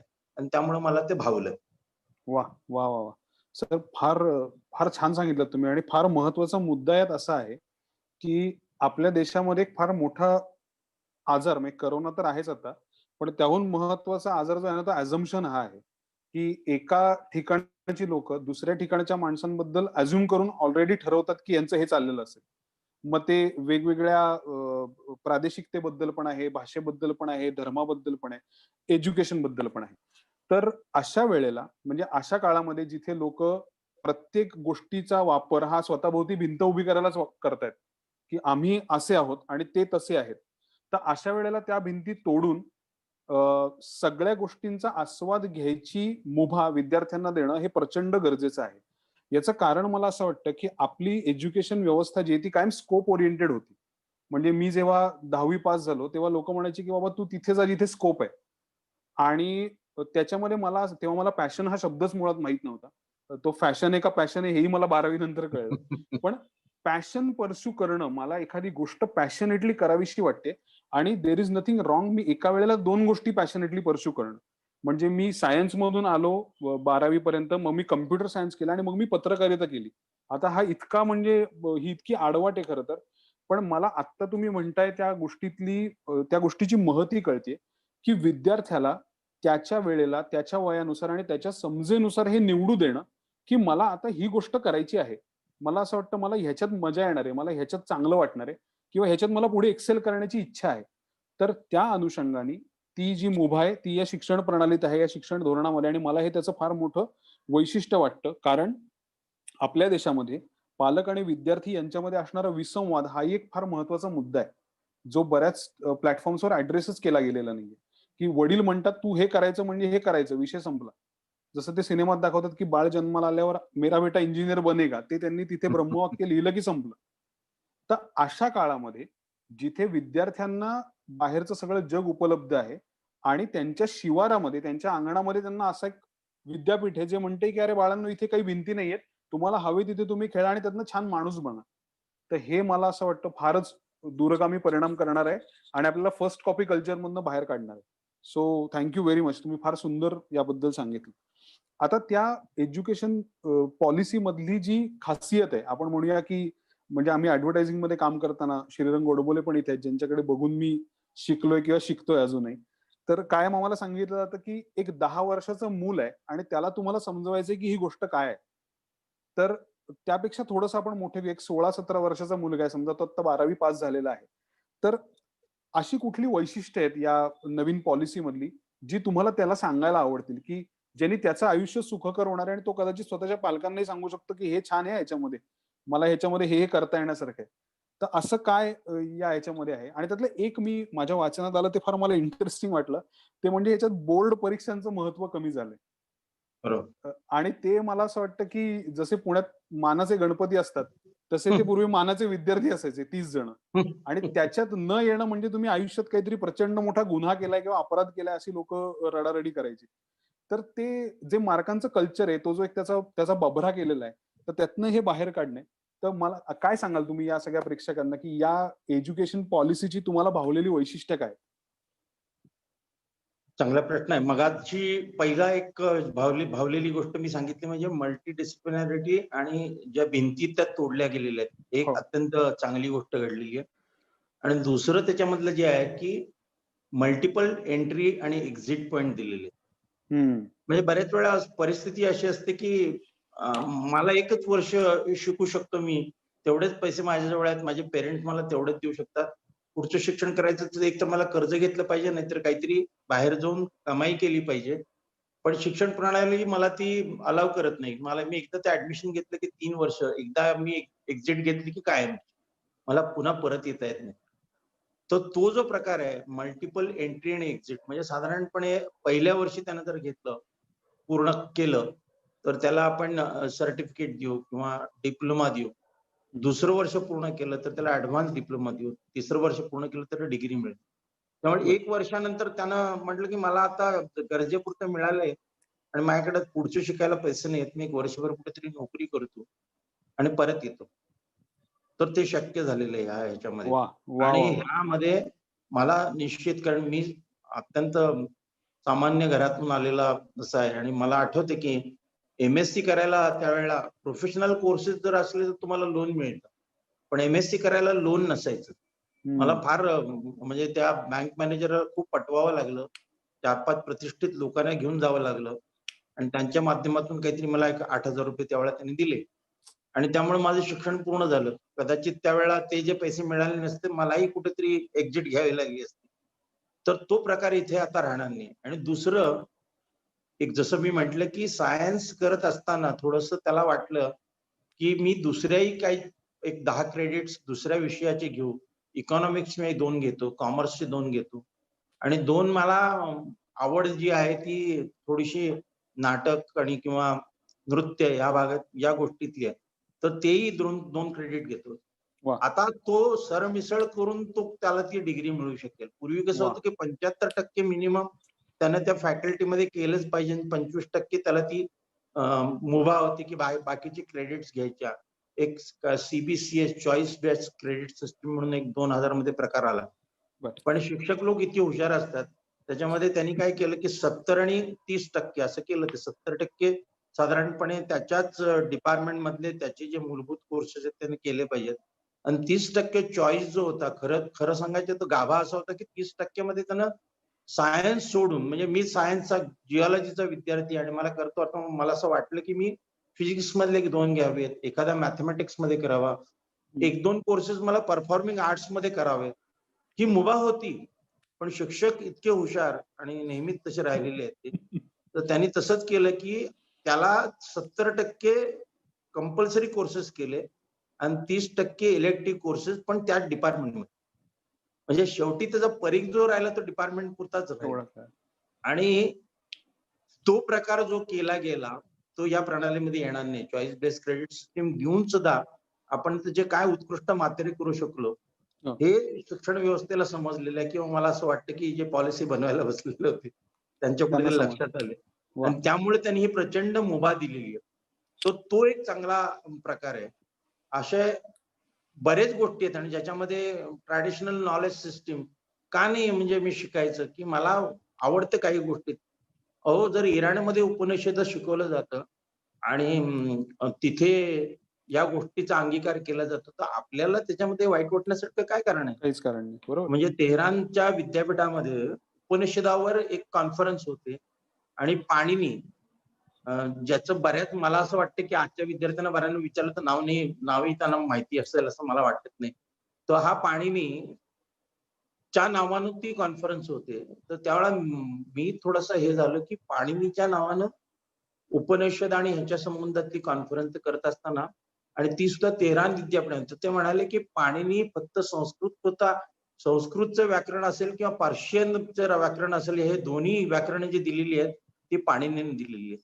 आणि त्यावेळेला त्यांनी जो प्रश्न खोचटकपणे मला विचारला, की उपनिषद तुमच्या इथे शिकवलं जातं का? त्यावेळेला माझ्याकडे त्याच्याबद्दल उत्तर नव्हतं फारसं. नव्हता. तर हा जो प्रकार आहे, तर ती ट्रॅडिशनल नॉलेज सिस्टम त्याला जे पाहिजे ते घेऊन दे ना. त्याला काही त्याच्यात जे शिकायचं ते शिकून दे ना. संस्कृत बरोबर शिकलं आहे. म्हणजे काय वाईट नाहीये. आणि आजही बघतो की कम्प्युटर ह्याच्यामध्ये सगळ्यात सुखकर अशी लँग्वेज जी आहे ती संस्कृत संस्कृत आहे. आज पकडली गेलेली आहे. पुन्हा दुसरी गोष्ट म्हणजे सगळं शिक्षण माझं इंग्रजीमधनं कशाला असायला पाहिजे? मी वा. तिसरीला माझी मातृभाषा मराठी आहे आणि मला कुठे त्याच्यात वाईट वाटलं नाही. मी जवळ-जवळ 10वी पर्यंत मराठीतनं शिकलो आणि बरोबर. आजही बऱ्यापैकी चांगलं इंग्लिश बोलू शकतो. आणि ही आलंय की डज येतं हे मला कळतं. आज ते जे आंग्ल ह्याच्यातनं शिकले ही डोंट नो म्हणतात ते. तर मला जे तर्खडकरांनी दिलेलं ग्रामर मी शिकलेलं आहे. ही आले की डज येतं, शी आले की डज येतं. तर या करेक्ट. गोष्टी ज्या होत्या, त्यामुळे मराठी माध्यमातून शिकत असताना सुद्धा या उणिवा मला कुठे जाणवल्या नाहीत. वा. आणि इनफॅक्ट आपल्या भाषेत जेव्हा शिकतो, तेव्हा त्या गोष्टी पटकन आपण आत्मसात करतो किंवा लक्षात पण येतात. तर वा. ती तुम्हाला पुन्हा एकतर स्वदेशी आहे, स्वभाषा आहे, स्वसंस्कृती आहे हम्म. आणि स्वभाव तुमचा. या सगळ्या गोष्टीचा उत्कृष्ट मिलाप करून याच्यामध्ये तुम्हाला वा. या गोष्टी ही कवाड तुम्हाला उघडी केलेली आहेत. आणि शिक्षणामध्ये मगाशी तुम्ही जसं म्हटलात, की पॅशन असतं, मिशन असतं. मिशन नंतर व्होकेशन असतं आणि मग प्रोफेशन असतं. वाव. तर या चारही गोष्टी सिमलेसली इंटिग्रेट केलेल्या आहेत. ब्लेंड करणं अपेक्षित आहे. म्हणजे विद्यापीठांना कवाडं उघडी करून दिलेली आहे, की तुम्हाला तुमचे अभ्यासक्रम बनवा आणि ते बनवत असताना या 4-5 गोष्टीची त्याच्यामध्ये चांगल्या पद्धतीनं सरमिसळ करता येईल त्या दृष्टीनं प्रयत्न करा. आता हे विद्यापीठांवर राहणार आहे बरचसं अवलंबून कशा पद्धतीचे ते कोर्सेस करतात आणि कशा पद्धतीनं पुढे जातात. वा. त्यामुळं तुम्हाला दिलेलं सगळं काही आहे. पण जर तुम्हाला ते घेता नाही आलं तर तुमच्यासारखे तुम्हीच करंटे राहाल. वा. अगदी खरंय. सर आपल्याकडे 2 प्रश्न आहेत, पण मी एक माझा प्रश्न विचारतो या अनुषंगानेच पुढचा आणि मग आपण श्रीरंग गोडबोले आणि राधिका काकतकर या दोघांचेही प्रश्न आहेत, तर ते आपण त्यानंतर घेऊया. सगळ्यात महत्वाचा मुद्दा असा आहे, की मी मागे एक पार्लेजीचीच माझ्यामध्ये जाहिरात पाहिली होती. त्याच्यात एक फार सुंदर वाक्य असं होतं, की "क्युरिओसिटी से बडा कोई टीचर नहीं." म्हणजे त्यात सांगितलं होतं, की कुतूहल हा जगातला सगळ्यात मोठा तुमचा गुरु आहे. तुम्हाला ते कुतूहल मिळालं तर तुम्ही आयुष्यात काय वाटेल ते शिकू शकता. आणि तेच मला असं वाटतं, की कदाचित ह्या सगळ्या नव्या शैक्षणिक धोरणांनी मुलांमधलं कुतूहल जागृत होण्याची जी अत्यंत महत्वाची गोष्ट आहे आणि जी आपल्याकडे कायम दाबली जाते, की इथे नको बघूस, ते अमुक-अमुक हे आपलं नाहीये, हे आपण करायचं नाही, कशाला नाटका-बिटकात जातोस, ह्या क्षेत्रात तुला काय करायचंय. तर अशा असंख्य बायसेसनी आपल्या पालकांचं जगही भरलंय, कारण ते त्यांच्या पालकांनीच तसं केलं होतं. तर अशातनं मुलांना त्यांच्या क्युरिओसिटीकडे परत आणणारं हे माध्यम ठरू शकेल. ही फार चांगली गोष्ट आहे. आणि मगाशी तुम्ही म्हणालात, की परदेशामध्ये म्हणजे माझा हा स्वतःचा मित्र असा आहे, की जो जर्मनीमध्ये संस्कृत या विषयावर जर्मनीमधल्या एका विद्यापीठात पीएचडी करतोय. आणि इथे आल्यानंतर लोकांना ते माहिती आहे. तुम्ही मगाशी पाणिनी म्हणलात. आता तरुण मुलांना विचारतात त्यांना पाणिनी सँडविच माहिती आहे फक्त. त्यांना पाणिनी कोण होता, त्यांनी काय केलं ह्याच्याविषयी त्यांना काही घेणं-देणं नाहीये. आणि मला असं वाटतं, की कुठेतरी आपणही या सगळ्याला म्हणजे एक देश म्हणून, एंटिटी म्हणून आपण जबाबदार आहोत. आपण त्या गोष्टी मार्केट नाही केल्या. म्हणजे तुम्ही जेव्हा लंडनमध्ये जाता, एखादं सुंदर तुम्हाला कापड मिळतं किंवा शर्ट मिळतं आणि तुम्ही ते उचलता आणि तुम्ही म्हणता, "अरे मला लंडनवरून एक काहीतरी घ्यायचं" आणि जेव्हा आतमध्ये बघता तेव्हा मेड इन इंडिया लिहिलेलं असतं. तेव्हा तुम्हाला त्याची व्हॅल्यू कमी होते. तोपर्यंत ती व्हॅल्यू खूप मोठी असते तुमच्यासाठी, की मी लंडनवरनं शर्ट घेतला. तर ते शिक्षणाचं ना थोडंसं तसं झालंय की आपलंच घेऊन तिकडे गेलंय, ते रिब्रँडिंग केलंय आणि आपण ते आपलं मानायला आता तयार नाही होत. तर त्यालाही कुठेतरी या सगळ्या गोष्टींनी छेद मिळेल असं मला वाटतंय, जी फार चांगली गोष्ट आहे. आता एक ह्या ओघातला शेवटचा प्रश्न म्हणजे ह्या विषयामधला, की हे जे शैक्षणिक धोरण आहे, म्हणजे कालच मी राजीव गांधीजींच्या स्मृतिदिनानिमित्त एक पोस्ट मी वाचली होती, की पोलिओ लसीकरणाची मोहीम कशी झाली, ती कशी सुरू झाली आणि ती कशा पद्धतीने राबवली गेली आणि आज त्याचे काय पद्धतीचे परिणाम आपल्या देशामध्ये दिसत आहेत, की काही महिन्यांमध्ये, काही वर्षांमध्ये प्रचंड कष्ट करून अमुक लक्ष डोस तयार केले गेले आणि मग त्याचं एक सर्क्युलेशन सिस्टीम तयार झाली. तसं ही जी एक अख्खी सिस्टीम आहे, की एज्युकेशन सारखी अत्यंत महत्वाची गोष्ट आपल्या देशासारख्या अत्यंत कॉम्प्लेक्स मेंटॅलिटीच्या लोकांना पचवणं म्हणजे समजावणं मुळात, मग ती त्यांच्या पचवणं आणि मग त्यांच्या अंगी ते बाणवणं, की बाबा ही अशी एक अख्खी सिस्टीम आहे. कारण आपल्याकडे प्रॉब्लेम असा आहे, की सरसकट त्यांच्यावर एक काहीतरी गोष्ट दिली, की त्याला 50 फाटे फोडणारी लोकं उभी राहतात. आणि मग त्याच्यामध्ये ना त्याच्या मूळ हेतूला बऱ्याच वेळेला हरताळ फासला गेलेला दिसतो. तर अशा वेळेला इतकी महत्वाची सिस्टीम आपल्या देशात राबवणं कितपत अवघड आहे आणि यातल्या कुठल्या गोष्टींबद्दल तुम्हाला स्वतःला साशंकता आहे, की या गोष्टींबद्दल मी अजून थोडा साशंकत आहे आणि ह्या गोष्टी राबवणं आपल्यासारख्या कॉम्प्लेक्स डेमोग्राफिकच्या देशामध्ये अवघड आहे. एक 2-3 गोष्टींचा उहापोह करेन. मुळामध्ये शिक्षण संस्था ज्या बाहेर मोठ्या प्रमाणात ओळखल्या जातात, हे केवळ तिथल्या फॅसिलिटी पुरत्या मर्यादित नसून तिथे मिळणाऱ्या फॅसिलिटी पुरत्या, पण तिथे कोण शिकवतं आणि कशा हम्म. पद्धतीचे शिक्षक आहेत. हो. खरं सांगायचं म्हणजे लोकांमुळं शिक्षण संस्था बाहेर जास्त ओळखल्या जातात. मी एक उदाहरण म्हणून सांगेन, आमच्याकडे केमिस्ट्रीला वाडिया म्हणून शिकवायचे. बर. तर त्यांचं लेक्चर ऐकायला गावातल्या सगळ्या कॉलेजचे विद्यार्थी येऊन बसायचे. हम्म. आणि ती त्या विभागाची स्ट्रेंथ म्हणेन बघ.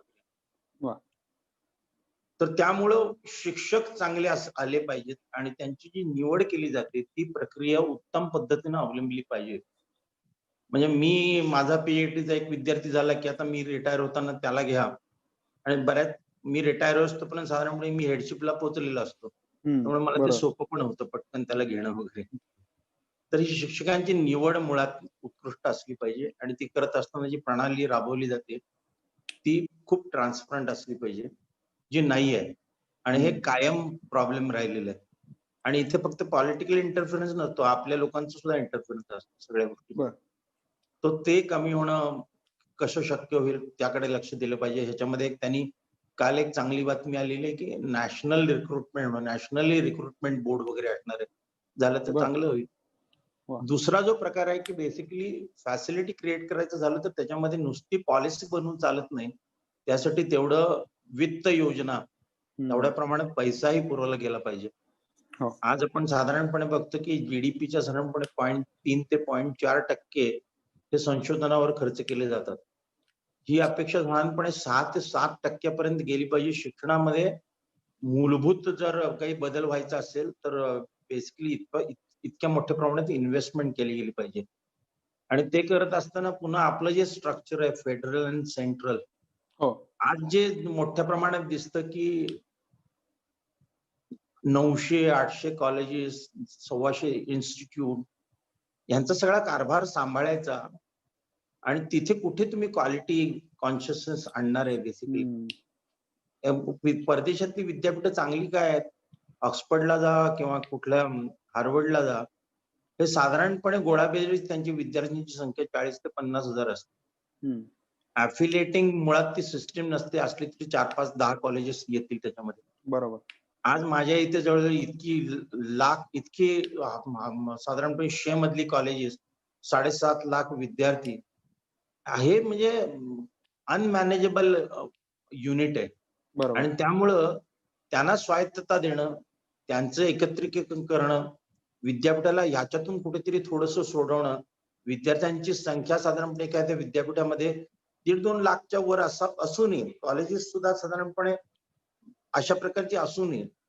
तर ते करण्याच्या दृष्टीने इथे ऑटोनॉमीच्या गोष्टी केलेल्या आहेत. पण ऑटोनॉमी देत असताना मुळात बऱ्याच वेळा जो प्रॉब्लेम येतो तो म्हणजे स्टेटचा असतो.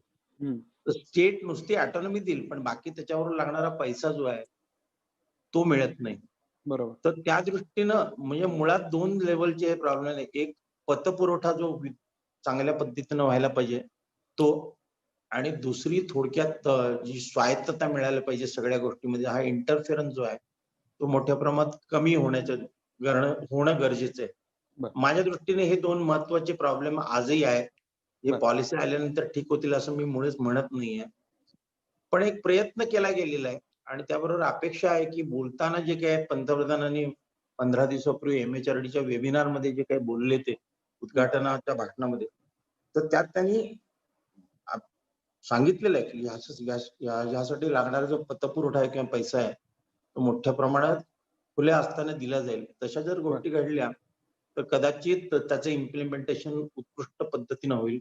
वा. नाहीतर मग नुसते पेपर मागणे पेपर येतात. पॉलिसीच्या बाबतीत म्हणून म्हटलं की पॉलिसी अनालिसिस पण झालं पाहिजे. बरोबर. पॉलिसी फेल कुठे गेली ही कळलं पाहिजे आणि पॉलिसी पुढे नेत असताना इम्प्लिमेंटेशनच्या दृष्टीनं सुद्धा अशा प्रकारच्या समिती असतात. हम्म. तर ह्या 2, 4, 5 गोष्टींच्या बाबतीत मला अजूनही साशंकता आहे. बर. मला असं वाटतं प्रयत्न मी माझ्या बाजूनी करतोय.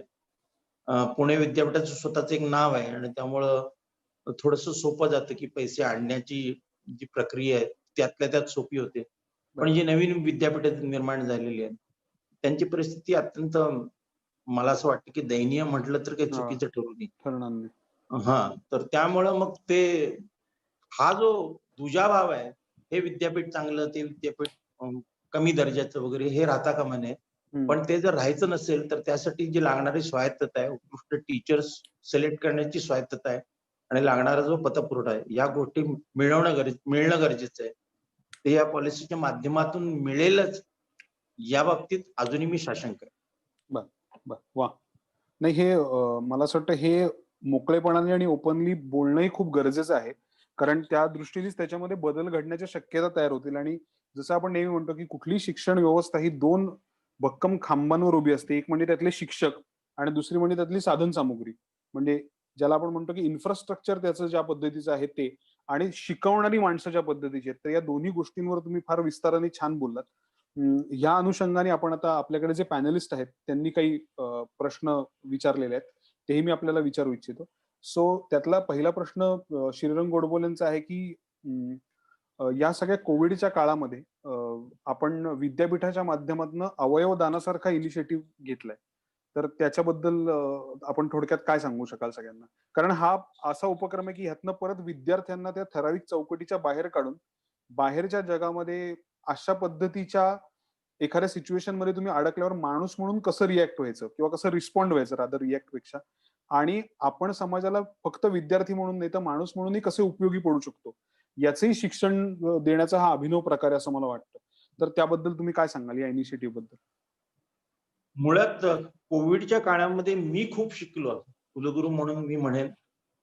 कारण ज्या पद्धतीनं आपली शिक्षण प्रणाली कुठेतरी कमी पडताना दिसली. एक थोडंसं उदाहरण द्यायचं झालं की हा जो आजार आहे ह्याचा मोठा जो हे होतो तो त्या फुफ्फुसावर होतो आणि फुफ्फुसावर त्याचा प्रभाव पडल्यामुळं त्याला श्वासोच्छ्वास करणं अवघड जातं आणि मग कृत्रिम श्वासोच्छ्वास ज्याला आपण रेस्पिरेटर, आर्टिफिशियल रेस्पिरेशन किंवा व्हेंटिलेटर म्हणून जो चांगला शब्द येतो, बरोबर, तर तो असणं गरजेचं असतं. आणि त्यामुळं 2 गोष्टी की एक ह्याच्यामध्ये आपल्याला जेव्हा लस दिसत नाहीये, अजूनही सुद्धा नाहीये, त्यावेळेला त्या पेशंटचं आयडेंटिफिकेशन करणं ज्याच्यासाठी टेस्टिंग गरजेचं आहे. आणि टेस्टिंगसाठी लागणारं जे इन्स्ट्रुमेंट आहे RT-PCR, UGCला पत्र काढावं लागलं की तुमच्याकडे जर असलं तर किमान इतर संस्थांना द्या, जेणेकरून ही टेस्टिंगची संख्या वाढेल. पण माझ्या इथं जेव्हा मी आव्हान केलं, आमच्याकडे जवळ 5-6 PCR होते. पहिल्यांदा कोणीच खरं पुढे आलं नाही. पण जेव्हा तो थोडंसं मी दटावलं आणि मी म्हटलं की तुमच्या त्या रिसर्च पेपरचा उपयोग तर कोविडच्या पेशंटला इव्हन अग्नी देण्यासाठी सुद्धा होत नाहीये. तर त्या शिक्षण व्यवस्थेत इतकी तोकडी आहे ती, मला वाईट वाटलं आणि मी बोललो त्या भाषणामध्ये. आणि त्यातून मग मात्र जी तरुण पिढी आहे, जवळजवळ 25 एक शिक्षक पुढे आले, जे अत्यंत तरुण म्हणायला हरकत नाही, म्हणजे 25 ते 32-35च्या वयाचे. आणि त्यांनी तो आरटीपीसीआर, मी म्हटलं हा आरटीपीसीआर मी आयसर मध्ये टेस्टिंग सुरू होते, तर तिथे तो हा देतोय तुम्हाला आणि तुम्ही तिथे टेस्टिंगला जा. मोठ्या प्रमाणात ते गेले. अनेक गोष्टी नंतर कोविडच्या काळात आम्ही केल्या. बर. त्याच्यामध्येच हा अवयवदानाचा जो प्रकार आहे, एक मागच्या किंवा त्याच्या मागच्या वर्षी कुलगुरू म्हटलं की साधारणपणे तो सांस्कृतिक महापौर असतो, त्यामुळं कुठेही त्याला कार्यक्रमाला बोलवतात. तर एक चांगला कार्यक्रम होता रुबी मेडिकल हॉलमध्ये आणि अवयवदानाच्या दिवशीच जो होता तो माझ्या अध्यक्षतेखाली झाला. बर. आणि त्यावेळेला मी पाहिलं प्रत्यक्षपणे की साधारणपणे 12-14 वर्षाचा विद्यार्थी ज्याचा हार्ट ट्रान्सप्लांट केलेला, कोणीतरी त्याला दिलं आणि त्यामुळे तो जगू शकला. आणि ज्या उमेदीनं तो बोलला आणि त्याची जी स्वप्न होती की मला हे व्हायचंय, मला ते करायचंय, मला हे करायचंय, ती स्वप्न पूर्ण होण्यासाठी बेसिकली कोणीतरी त्याला ते हृदयरोपण जे केलं, ते हृदय कोणीतरी दान केलं. आणि ते करत असताना आपल्याला माहितीये की ज्या पद्धतीनं या गोष्टी घडतात. किंवा आणखीन एक होता की ज्याच्या किडनी कोणीतरी दिली होती. आणि त्यावेळेला लक्षात आलं की अरे, तेवढं आयुष्यातलं सगळ्यात मोठी ही संधी आहे. आपण बऱ्याच वेळेला फार भावनिक होतो की आपलाच कोणतरी नातेवाईक असतो किंवा आपलंच घरचं कोणीतरी असतं, त्याचा अवयव कसा काढून द्यायचा वगैरे. पण तो गेल्यानंतर तो मातीमूल झालेला आहे.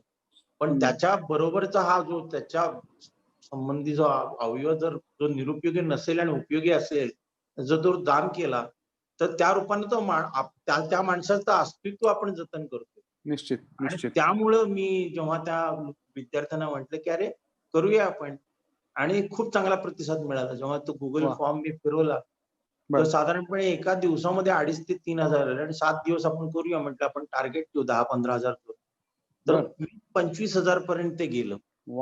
आणि त्या दृष्टीनं मला असं वाटतं की विद्यार्थी चांगलेच असतात. म्हणजे प्रत्येक माणूस हा माणूस म्हणून चांगलाच असतो. त्याचं प्रबोधन त्या पद्धतीनं करणं, परिस्थिती त्याला बऱ्याच वेळा वेड्यावाकड्या मार्गावर जायला लावते. बरोबर. तर ती जर आपण जाणीव ठेवली आणि त्या पद्धतीनं त्याला जर प्रबोधन केलं, तर विद्यार्थी येतो. आणि मुळात मध्ये मी सांगितलं, बऱ्याच वेळा म्हटलं की विद्यापीठ आणि समाज हे 2 वेगवेगळे गोष्टी नाही आहेत. बरोबर आहे. समाजाच्या प्रत्येक गोष्टीचं प्रतिबिंब आपल्या अभ्यासक्रमामध्ये असलं पाहिजे आणि आपला अभ्यासक्रम हा समाजाचा साठी उपयुक्त असला पाहिजे. त्यामुळे जोपर्यंत ही देवाणघेवाण होणार नाही, तोपर्यंत तुम्ही परिपूर्ण असा विद्यार्थी घडवू शकणार नाही. आणि त्या दृष्टीनं मला असं वाटतं की ही अत्यंत एक चांगली चळवळ होती आणि आणखीनही आपण त्याच्यामध्ये काम करू. आणि हे विद्यापीठांनी प्रत्येकाने केलं पाहिजे.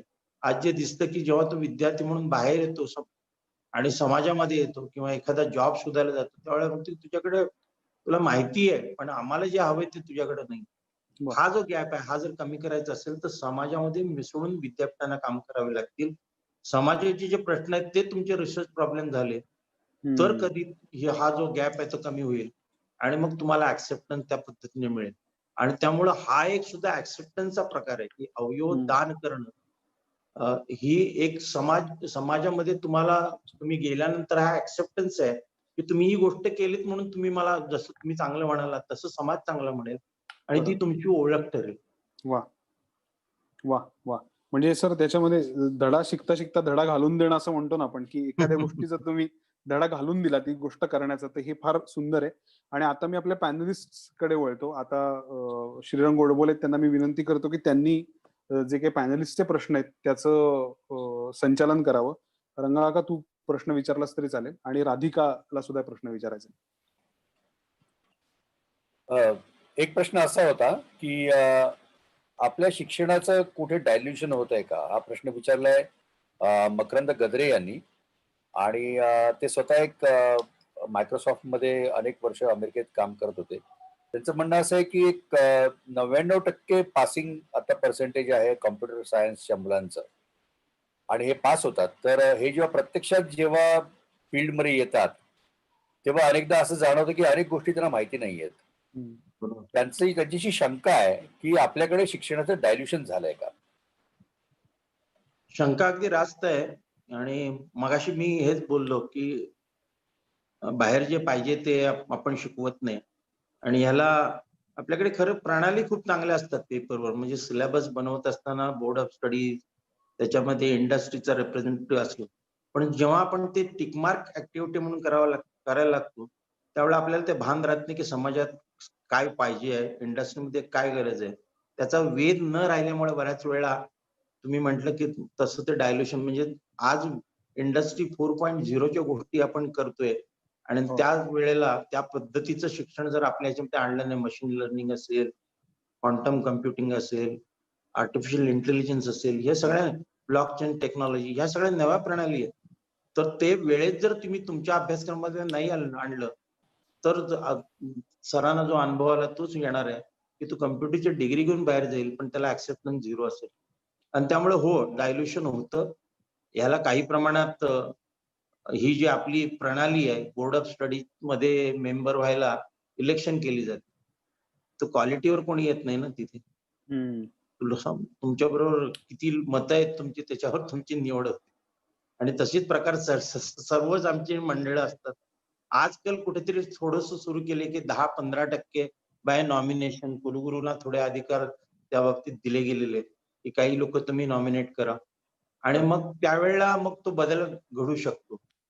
जेव्हा आणि खरं सांगायचं म्हणजे चॉईस बेस्ड क्रेडिट सिस्टम आणि जी ऑटोनॉमी मिळाली आहे त्यामुळे खरं सांगायचं म्हणजे प्रत्येक वर्षी तुम्ही नवीन अभ्यासक्रम आणि त्याच्यामध्ये चेंजेस घेऊ शकता.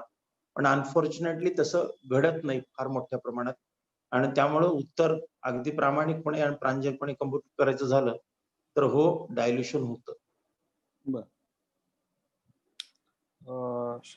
रंगा का पुढचा प्रश्न यामध्ये राधिकाला एक प्रश्न होता. नमस्कार सर, मी राधिका नमस्कार. इंगळे.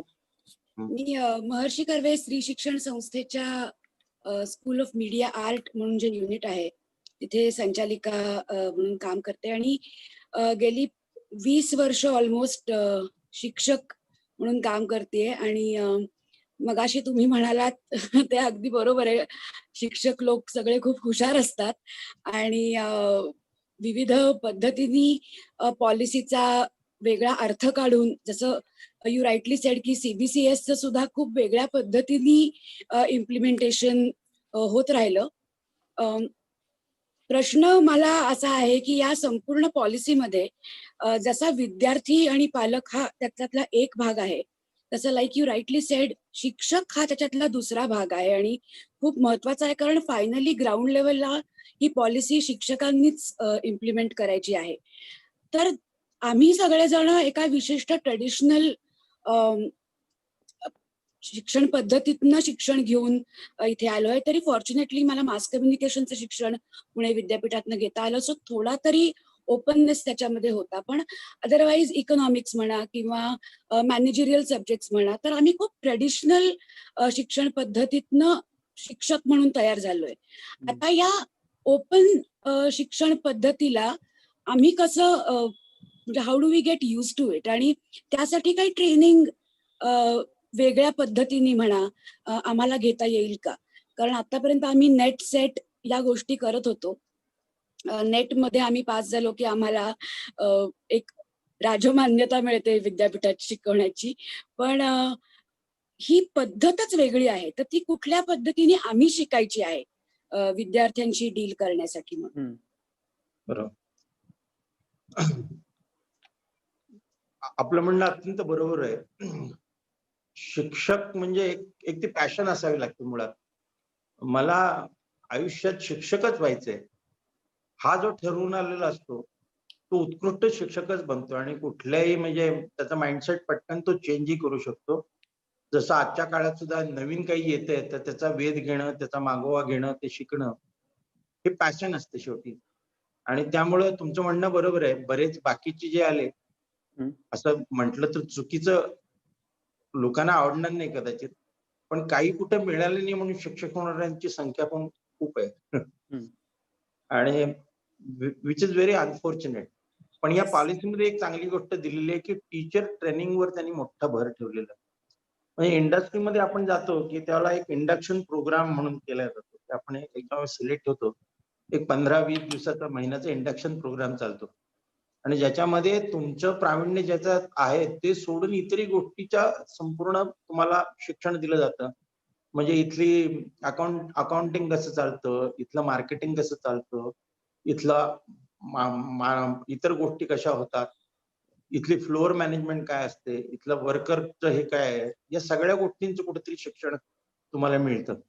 तशा पद्धतीचं शिक्षण शिक्षकांना, म्हणजे तुम्ही जसं म्हणालात मगाशी की नेट सेट झाला की राजमान्यता, म्हणजे कालपर्यंत माझ्याबरोबर बसत होता, आज रात्रीतनं सेट पास झाला, उद्या तो लगेच शिकवायला उभा राहिला पुढे. आणि त्यामुळे तो ऍक्सेप्टन्सच नसतो विद्यार्थ्यांना. कालपर्यंत माझ्याबरोबर फिरत होतो, म्हणा आज आता मला शिकवणार हा. आणि बरोबर. दुसरं, एक पूर्वी म्हणजे तुम्ही जे ट्रॅडिशनल सिस्टम, मला आठवते की मी जेव्हा शिक्षक बनलो तेव्हा मला पहिले 2 वर्ष काहीच शिकवायला दिलं नाही. म्हणजे दिलं नाही म्हणजे थिअरी क्लासेस नाही. मी कुणाच्या तरी हाताखाली काम करत होतो. म्हणजे जे मेंटॉरिंग म्हणतो, मेंटॉरिंग तो प्रकार होता. 2 सिनियर टीचरच्या मार्गदर्शनाखाली मी तयार होत गेलो. आणि मग त्यांना मी कुठेतरी, मी रिप्लेसमेंट म्हणणार नाही. त्यांना रिप्लेस करणं तसं अवघड असतं. हो. पण कुठेतरी जेव्हा ते बाजूला झाले तर त्यांची जागा भरून काढली म्हणायला हरकत नाही. तर तशा पद्धतीनं. तर ते जे ट्रेनिंग गरजेचं जे पूर्वी मिळायचं ते आजच्या प्रणालीमध्ये, कारण एक तर संवाद नाही आणि तो नेट सेट झाला की दुसऱ्या दिवशी तो उभा राहिला. त्याला ट्रेनिंग टीचिंगचं काहीच नाहीये. शाळेमध्ये चालतं बीएड, डीएड, कुठेतरी वर्गात त्याला पाठवतात वगैरे, तोही प्रकार इथे होत नाही. आणि त्यामुळं टीचर ट्रेनिंग आणि टीचर इंडक्शन प्रोग्राम हा अत्यंत महत्वाचा प्रकार आहे. तो या पॉलिसीमध्ये मोठ्या प्रमाणात विस्तृतपणे मांडला गेलेला आहे. वा. मला असं वाटतं की ह्या माध्यमातून ट्रेनिंग निश्चित होईल. जे काही गोष्टी नवीन येतात आणि जो पॅशनेट आहे तो निश्चित त्या गोष्टी आत्मसात करेल, किती अवघड जरी असल्या तरी. बरोबर. आणि वा. मला असं वाटतं की तो एक चांगला प्रकार ह्याच्यामध्ये दिले की टीचर ट्रेनिंग, टीचर सिलेक्शन या दोन्ही बाबतीत खूप चांगल्या संकल्पना त्यांनी आणलेल्या आहेत. कितपत प्रमाणे राबवलं जातं मला माहित नाही, पण टीचर ट्रेनिंग हे मस्ट असलं पाहिजे. आणि ती केवळ एक टिकमार्क ऍक्टिव्हिटी असता कामा नये. म्हणजे जे आपण बऱ्याच वेळा करतो की रिफ्रेशर कोर्स म्हणून एक प्रकार आपल्याकडे आणलेले आहे. करेक्ट. आणि तो रिफ्रेशर कोर्स म्हणजे बऱ्याच वेळा आपण इतर ठिकाणी आपल्याकडे बऱ्यापैकी तो व्यवस्थित केला जातो. काही राज्यांमध्ये तो पहिल्या दिवशी एनरोल करतो आणि शेवटच्या दिवशी डिग्री सर्टिफिकेट घेऊन येतो. करेक्ट. तर त्याचा संबंध कुठेतरी एपीआयशी लावला गेला. हो. मी जावडेकर मंत्री असताना त्यांना एकदा म्हटलं होतं, की कॉलेजच्या विद्यार्थ्यांना तुम्ही संशोधन का जबरदस्तीचं करताय? अहो, जो 16-16 तास त्याच्या टीचिंग मध्ये जातात, त्याला रिसर्च करायला वेळ केव्हा मिळणार? आणि बरोबर. मग तो एपीआय वाढवायला काहीतरी करायला जातो. मग ज्याला प्रेडेटरी जर्नल्स आहेत ते त्याला माहिती नसतात. कुठेतरी काहीतरी छापून आणायचं आणि पब्लिश करायचं, या ह्याच्यात तो पळत राहतो. तर तसं करू नका ना. आणि तो कन्सेप्ट इथं आलेला दिसतोय. किंवा 3 गोष्टींचं वर्गीकरण विद्यापीठांचं केलेलं आहे. एक रिसर्च इंटेन्सिव्ह युनिव्हर्सिटी, दुसरी टीचिंग युनिव्हर्सिटी आणि तिसरं कॉलेज टीचिंग आणि थोडासा रिसर्च. आणि तिसरी कॉलेज जी आहे ती मल्टी डिसिप्लिनरी डिग्री ग्रँटिंग इन्स्टिट्यूशन. हे वर्गीकरण पहिल्यांदा होताना दिसतंय. आणि त्यामुळे मला असं वाटतं की मोठ्या प्रमाणात तुम्ही जे म्हणालात तशा पद्धतीचे शिक्षक निर्माण होतील आणि त्या प्रकारचे ट्रेनिंग त्यांना मिळेल. परदेशामध्ये जेव्हा टीचिंग करायला जातो किंवा एखाद्या इन्स्टिट्यूटला जॉईन होतो तेव्हा मला ऑप्शन असतो की मी 2 वर्षाचा रिसर्च करणार आहे, मला टीचिंग नको. आणि त्याप्रमाणे त्याला ती मुभा दिली जाते. तो प्रकार आपल्या इथे येत नाही. आपल्या इथं सगळ्याच त्याला पळवतात आणि ते चुकीचं आहे. पण या पॉलिसीची तो एक चांगला गोष्ट आहे की ज्याच्यामध्ये उत्कृष्ट ट्रेनिंग आहे. आणि ते जर व्यवस्थित आपण राबवलं तर मला नाही वाटत की या गोष्टी तुम्ही ज्या बोलतात त्या अडचणी निर्माण होतील. वा. Thank you sir. थँक्यू. राधिकाने विचारलेला प्रश्न सर मला फार महत्वाचा अशासाठी वाटला की आपल्या देशामध्ये शिक्षक हे प्रत्येक गोष्टीचे पहिले मूक वाहक असतात. म्हणजे कुठल्याही सरकारी धोरणाची अंमलबजावणी किंवा काहीही काम असेल तर आपल्याकडे पहिले शिक्षकांना पकडलं जातं, धरलं जातं आणि हे बघितलं जात नाही की त्यांच्या करिक्युलम मध्ये ते आहे का, त्यांच्या त्यांच्या कामामध्ये त्याचा अंतर्भाव आहे का. तर अशा वेळेला त्यांना ते आत्मसात करून घेऊन एक शैक्षणिक गरज म्हणून पुढे सांगणं किंवा डिस्ट्रीब्यूट करणं हेही तितकंच महत्वाचं आहे. त्यामुळे त्यांचं आपण म्हणूयात त्यांना ते शिकवणं किंवा त्यांना त्यामध्ये इन करून घेणं हेही या दृष्टीने फार मला महत्वाचं वाटतंय. आपण आता प्रेक्षकांचे प्रश्न घेऊया सर. अतिशय छोटे प्रश्न आहेत पण महत्वाचे प्रश्न आहेत. ऍडव्होकेट कृष्णा रत्नपारखी यांनी हा प्रश्न विचारला की नव्या शैक्षणिक धोरणानुसार इंग्रजीवरचा फोकस कमी होईल का? आणि याला जोडून दुसरा एक प्रश्न आहे संजय ढोकरे यांचा की हे शैक्षणिक वर्ष आता जानेवारी ते डिसेंबर असं करायचा विचार होतोय, त्याबद्दल तुम्ही काय सांगाल? पहिला जो प्रश्न आहे, इंग्रजीचं वर्चस्व बिलकुल कमी होणार नाही, कारण ती आंतरराष्ट्रीय भाषा म्हणून त्याला मान्यता मिळालेली आहे. बरोबर. पण म्हणून आपल्या भाषा शिकू नये असं अजिबात नाहीये. आणि मराठी माध्यमातून शिकलं की इंग्रजी उत्तम बोलता येत नाही असं तर बिलकुलच नाहीये. मी अगदी म्हणजे ग्रामपंचायतीच्या शाळेमधून, जिल्हा परिषदच्या शाळेमधून शिकत शिकत आज कुलगुरू पदापर्यंत आलोय. काहीतरी असेल निश्चित, त्यामुळे इथपर्यंत पोहोचलो. आणि बरोबर. आधी व्यवस्थित बोलू शकतो 4 लोकांबरोबर. इंटरनॅशनल प्लॅटफॉर्मवर 2-2 वर्ष परदेशामध्ये काढली. तिथं कोणी मला असं बाजूला केलं नाही, की तुला इंग्रजी तुझं चांगलं नाही वगैरे. इनफॅक्ट उलट आहे आपल्याकडे. कुठेतरी ती 150 वर्षाची आपली गुलामगिरी ब्रिटिशांची आहे आणि त्यामुळे ती लिगसी आपल्याला सोडून गेलेली आहे. त्यामुळे इंग्लिश जेव्हा बोलतो तर स्ट्रक्चरली आणि ग्रामॅटिकली चांगलं बोलू शकतो. हाच विचार तुम्ही चायनीज विद्यार्थ्यांच्या बाबतीत बघा. ऑस्ट्रेलियामध्ये मी बघितलं 30-35% चायनीज विद्यार्थी असतात आणि पहिल्या वेळा जेव्हा येतात ते रादर पहिले 10-1 वर्ष त्यांचं इंग्रजी म्हणजे आगाध असतं आणि बोलणं समजत नाही बिलकुल. त्यामुळे असं मला वाटत नाही की कुठल्या तुम्ही ह्याच्यातनं शिकलात, मराठीतनं शिकलात की इंग्रजी दुय्यम होईल किंवा इंग्रजीला दुय्यमीकरण करण्यात त्याच्यामध्ये कुठेतरी हे आहे का? 10वी पर्यंत साधारणपणे 10वी नंतर या सगळ्या गोष्टी आपल्याला घ्याव्याच लागतात. इंग्रजी माध्यम आणि हे येतच वगैरे. त्यामुळं इंग्रजीचा कुठेतरी ह्याच्यावरचा प्रभाव कमी होईल असं मला बिलकुल वाटत नाही. बरं. पण निश्चित की आपल्या भाषांबद्दल प्रेम जागृती करणारा, ज्याला आपण स्वदेश म्हणू, स्वभाषा म्हणू, संस्कृती म्हणू, या सगळ्या गोष्टींचा कुठेतरी याच्यामध्ये आलेलं आहे. वाह! प्रत्येकाला ते आवडेलच असं नाही, पण मला आवडलं. वाह! दुसरा जो प्रश्न होता तो एक तो आपण असं की ह्याच्यामध्ये डिसेंबर ते जानेवारी असं शैक्षणिक वर्ष होणार आहे. तर त्याबद्दल जानेवारी ते डिसेंबर. हां, खरंच परदेशामध्ये अशाच पद्धतीनं चालतं साधारणपणे. पण कोविडमुळं कदाचित ही परिस्थिती आपल्यावर आज आलेली आहे. आणि आपण बघितलं की काय मेस झाली सगळ्या बाबतीमध्ये. हो, हो, आणि त्यामुळं कदाचित तो विचार येऊ घातला असेल. हो. विद्यार्थ्यांच्या दृष्टीनं, परदेशात जाण्याच्या दृष्टीनं वगैरे मग तो त्याला एक 2-4 महिने तयारी करायला मिळायची. बरोबर. जूनमध्ये जर पास झाला तर. तर ती बरोबर. संधी मुकेल त्याची. बरोबर. जानेवारी ते डिसेंबर केलं तर. अच्छा, केलं तर ती संधी मुकेल त्याची. मुकेल. करेक्ट आहे. एक या अनुषंगाने अजून एक सर प्रश्न असा आलाय, विनायक जोशी यांचा प्रश्न आहे, if I am not wrong. एकदा परत चेक करतो. विनायक जोशी यांचाच प्रश्न आहे की म्हणजे आपण सगळे गमतीत म्हणतो की माणूस हा आयुष्यभर विद्यार्थीच असतो. माझ्या माहितीमध्ये एक आजी आहेत की ज्यांनी 89व्या वर्षी कम्प्युटर शिकला आणि त्यांनी त्याच्यावर एक फार सुंदर पुस्तक लिहिलं होतं, आभाळ पेलं लेमी नावाचं. अतिशय इन्स्पायरिंग होतं. तर याच्या अनुषंगानेच हा एक प्रश्न आहे की शिक्षण घेण्यासाठी वयाच्या मर्यादा असाव्यात का? बिलकुल असता कामा नयेत. वाह! माझ्या ह्याच्या बाबतीत मतभेद आहेत बऱ्याच लोकांचे. आमच्याकडे आम्ही साधारणपणे सिनियर सिटिझन्सला पीएचडीचा प्रोग्राम खुला करून दिला होता. बरं. आणि ते करत असताना नंतर बऱ्याच कोर्ट कचेऱ्या, आरटीआय वगैरे प्रकार घडले. आजही माझी मानसिकता आहे की त्यांना ती संधी दिली पाहिजे. बरं. कारण काय असतं की हा बस चुकण्यासारखा प्रकार आहे. ही बस माझी यावेळेला चुकली म्हणजे मी प्रवास पुढचा करायचा नाही. हा अत्यंत चुकीचा प्रकार आहे. बरोबर. आज मला नाही जमलं, पण उद्या मला बस मिळते, मी बसलं पाहिजे त्याच्यामध्ये आणि संधीचा फायदा त्याला घेता आला पाहिजे. त्यामुळे वयाची अट कुठेच असता कामा नये. वाह! आणि इनफॅक्ट ही जर सरमिसळ असेल की 18 वर्षाच्या विद्यार्थ्यांबरोबर इंडस्ट्रीमध्येच काम करणारा आणि ती संधी मिळाली म्हणून 35-40 वर्षाचा माणूस जर शिकत असेल, तर तो जो वैचारिक त्याची जी प्रगल्भता आहे किंवा त्याचा हो. जो एक्सपिरियन्स आहे, हो. ते शेअरिंग होतं इथे कुठेतरी. वाह! आणि त्या वाह! दृष्टीने मला असं वाटतं की वयाची अट असता कामा नये. नाही. वाह! क्या बात है. सर आता एक फार महत्वाचा मुद्दा, म्हणजे ज्याला आपण ते एलिफंट इन द रूम असं इंग्लिशमध्ये म्हणतात बघा, की सगळ्यात महत्वाचा मुद्दा ज्याच्यावर आपलं हे सेशन पण चाललंय ते म्हणजे ऑनलाईन.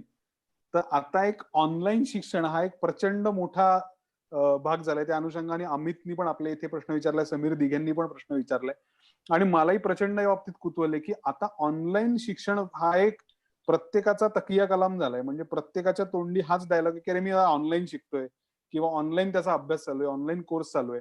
आणि गंमत अशी आहे की परवाच सकाळमध्ये एक बातमी अशी आली होती की कुठल्या तरी जिल्ह्यामध्ये एका पठारावर काही मुलं हातात फोन किंवा टॅब घेऊन उभी होती, अशी माळ रानावर.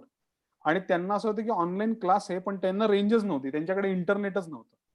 तर आपला देश जो आहे हा अशा अप्रतिम विरोधाभासांनी भरलेला आहे. म्हणजे आपल्याकडे एक सिस्टीम राबवली जाते, पण त्याला पूरक असं तंत्रसहाय्य कितपत लोकांना मिळते याची जाणीव आपल्याला कदाचित बऱ्याच वेळेला नसते. त्या दृष्टीने प्रयत्न केले जातात, पण बऱ्याच वेळेला ते तिथपर्यंत पोहोचत नाहीत.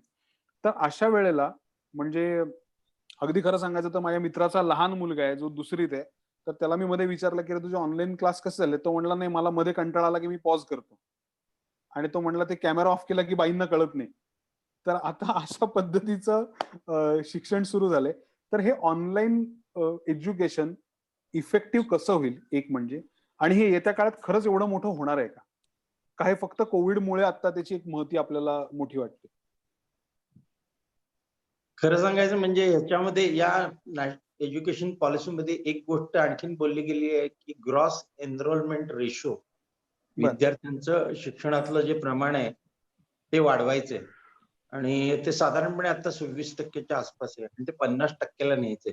हो बर. तर जी काही आपल्याकडे आता साधन सामुग्री आहे, काही विद्यापीठ किंवा कॉलेजेस त्याच्या माध्यमातून ही सगळ्यांना एनरोल करणं अतिशय अवघड गोष्ट होणार आणि त्यामुळे कुठेतरी ऑनलाईन एज्युकेशन हा त्याच्यातला दुवा असू शकतो. पण त्याच्यामध्ये any time anywhere with any device अशा पद्धतीने गेलं पाहिजे. कारण म्हणजे ज्यांनी प्रोग्राम मला इथे बोलवलं हो. ते गोडबोले सर, त्यांचंच हो. मी याच्यामध्ये मार्गदर्शन घेतोय विद्यापीठामध्ये हम्म. आणि ज्याच्यामध्ये बऱ्याच चांगल्या गोष्टी शिकलो मी.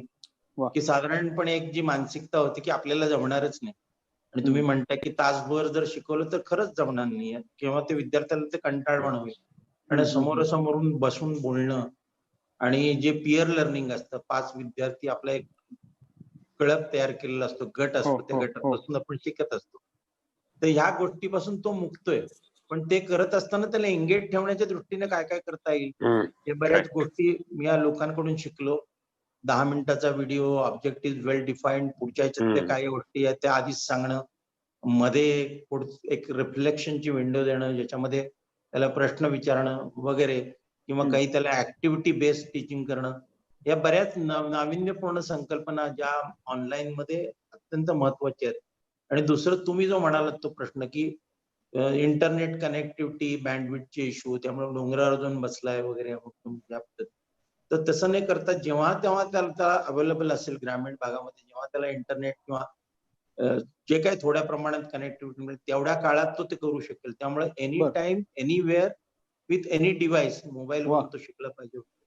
आणि ते जर करायचं झालं असेल तर ह्याची जी प्रणाली आहे, पूर्ण जी पेडागॉजी आहे ते समजून घेऊन जाणं गरजेचं आहे. बऱ्याच शिक्षकांना वाटतं की झूम आहे, चला तासभर मी बोलतो. मी आता परवाचं सांगतो की मागच्या आठवड्यामध्ये एक प्राध्यापकाला मी म्हंटल की यावर्षीचं टाइम टेबल मला जरा पाठवा. तर त्यांनी टाइम टेबल 9 तासाचं होतं. मी म्हटलं अरे मरून जा, विद्यार्थी तो जाईलच जाईल, तुम्ही पण हे व्हाल. आणि म्हटलं की असं करून चालणार नाही. तुम्हाला सिंक्रोनस मोड मध्ये ऍट अ टाइम सगळेजण तुम्ही बोलायला लागला तर कसं शक्य आहे. आणि तो पुन्हा दुसऱ्या गोष्टी त्याच्या लक्षात घ्या, त्याच्याकडे जे डेटा पॅक आहे ते 1.5 जीबीच्या वरचं नाही. तुम्ही 1 तास पूर्ण त्याच्यावर बोललात तर ती 1.5 जीबी संपलं त्याचं. बरोबर. मग तो बाकीच्यांचे लेक्चर ऐकणारच नाही. तर त्याच्यामुळे तुम्हाला आमूलाग्र असा जो बदल आहे तो 70-30चा आहे. 30% फक्त तुम्ही सिंक्रोनस मोड मध्ये शिकवा. बाकीचे जे आहे ते असिंक्रोनस मोड मध्ये 10 मिनिटाचे 12 मिनिटाचे व्हिडिओ असे अपलोड करून जे त्याला केव्हाही पाहता येते. अशा पद्धतीने जर गेलो तर तो आपण माझ्या मते हा जो काही प्रश्न निर्माण झालेला आहे, प्रश्न म्हणणार नाही, ही संधी आहे आपल्या दृष्टीनं. कारण अदरवाईज प्रत्येक वेळा आपण टेक्नॉलॉजिकल डिस्ट्रप्शन्स वगैरे पॉलिसीमध्ये बोलल्या गेलेल्या गोष्टी आहेत. पण ते डिस्ट्रप्शन इतकं, ती ट्रान्झिशन एका रात्रीत होईल हे आपल्याला अपेक्षित नव्हतं. बरोबर. आणि त्यामुळे ही संधी निर्माण झालेली आहे आणि त्याचा उपयोग करून घेतला पाहिजे. पुणे विद्यापीठामध्ये आम्ही करतोय, त्याच्यामध्ये गोडबोल्यांचा आम्हाला मोठी मदत आहे. अमित पटवर्धन आहेत, आमच्याकडचे दीपक हार्डीकर आहेत. एक रोबस्ट अशी सिस्टीम प्रयत्नपूर्वक बनवलेली आहे. आणि जिथे ह्या बाकीच्या सगळ्या जे प्रॉब्लेम्स आहेत त्याला कुठेतरी उत्तर देण्याचा प्रयत्न केलेला आहे. आणि मला असं वाटतं की जर प्रॉपर एंगेजमेंट ठेवली, प्रॉपर जर ऍक्टिव्हिटी ठेवली तर तेवढ्याच इंटरेस्टनं तो विद्यार्थी त्याच्यामध्ये इन्व्हॉल्व्ह होऊन शिकेल, त्याच्याबद्दल मला खात्री आहे. क्या बात आहे. वा सर, मी या आपल्या सेशनच्या शेवटाकडे आता येतो आणि आपल्याकडे हे सगळं आपण म्हणतो की एका मानसिकतेशी रिलेटेड, आणि जेव्हा मानसिकता हा शब्द येतो, जेव्हा मन हा मुद्दा येतो, तेव्हा डॉक्टर राजेंद्र बर्वे यांचं नाव आपल्या सगळ्यांच्या डोळ्यासमोर येतो. तर मी बर्वे सरांना अशी विनंती करतो की त्यांना काही प्रश्न असेल किंवा त्यांना या माध्यमातून सरांशी काही संवाद साधायचा असेल तर आपण तुमच्या या प्रश्नांनी आपण याचा समारोप करूया. आणि शेवटी मी अर्थात जेवढं कॅज्युअल शक्य होईल तेवढं कॅज्युअल आभार प्रदर्शन करेन. थँक्यू.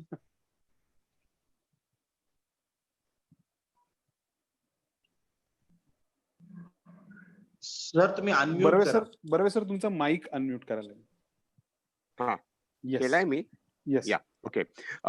या सगळ्यामध्ये दोन प्रश्न आहेत माझ्याकडे. एक म्हणजे जी क्रेडिट्स आहेत ती इलेक्टिव्ह फॉर्म मध्ये असणार आहेत की ती कंपल्सरी क्रेडिट्स आहेत की कशा प्रकारे असतील ती, म्हणजे मुलांनी चूज करायचं आहे ठीक आहे, परंतु त्याची क्रेडिट्स इलेक्टिव्ह पद्धतीने देणार का, हा एक प्रश्न.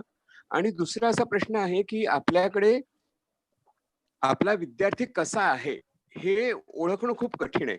वर्गामध्ये कॉलेजमध्ये तर 150 250 मुलं असतात. तर लकीली मी मेडिकलमध्ये शिकत असताना आमच्या वर्गामध्ये फक्त 40-50च मुलं होती. त्यामुळे आमची खूप चांगली इंटरॅक्शन होती. त्यामुळे कोणाला कशाची आवड आहे आणि तो कशात इंटरेस्ट घेऊ शकतोय हे त्या मुलांनाही कळायला पाहिजे, पालकांनाही कळायला पाहिजे. म्हणजे या विद्यार्थ्यांचं योग्य प्रकारे ओरिएंटेशन आणि असेसमेंट होणं गरजेचं आहे. की आणि मी अनेक वर्ष प्रॅक्टिस करताना माझ्या लक्षात आलंय की विद्यार्थ्यांची असेसमेंट ही इतकी ठराविक पद्धतीने होते. ज्या मेकॉले मॉडेल बद्दल तुम्ही म्हणालात तेच मेकॉले मॉडेल आयक्यू मध्ये पण वापरलं जातं आणि त्यामुळे मुलांची खरी असेसमेंटच होत नाही. आणि अनेकदा मुलं जी नापास ठरवली जातात ती माझ्या आयक्यू मध्ये त्यांचे 140 आयक्यू येतात. तर हे खूप महत्वाचं असं आहे की विद्यार्थ्यांची असेसमेंटची काय सोय आहे का, किंवा ते त्याची ओरिएंटेशन कसं करणार आहे शिक्षक आणि एकूणच सिस्टीम.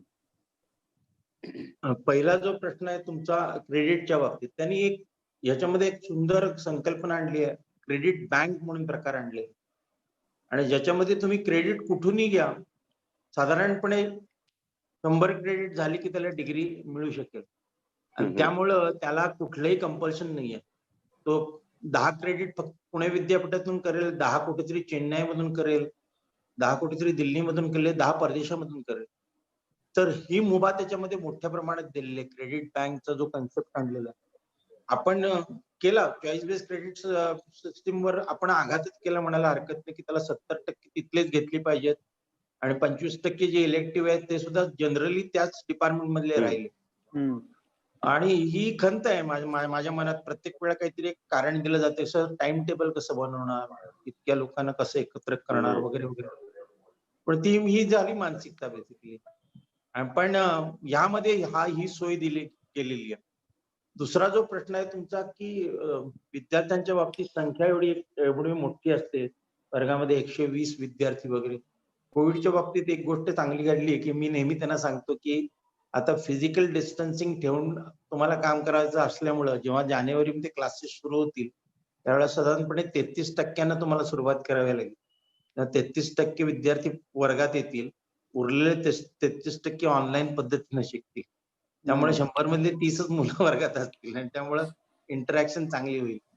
पण त्याच्याही आधी एक चांगला प्रोग्राम आपण कितपतपणे राबवला जातो मला माहित नाही. एक दीक्षारंभ म्हणून एक चांगला कार्यक्रम गेले एक 2-3 वर्षापासून आलेला आहे, ज्याची सुरुवात AICTE इंजिनिअरिंग कॉलेजमध्ये केली आणि त्याचं साधारणपणे त्या संबंधातलं एक वर्कशॉप तरी दिल्लीत ठेवलं होतं आणि मी ते ऐकल्यानंतर मी प्रभावित झालो. म्हटलं अरे हे फक्त इंजिनिअरिंग साठी का, हे आपल्या विद्यार्थ्यांनाही मिळलं पाहिजे.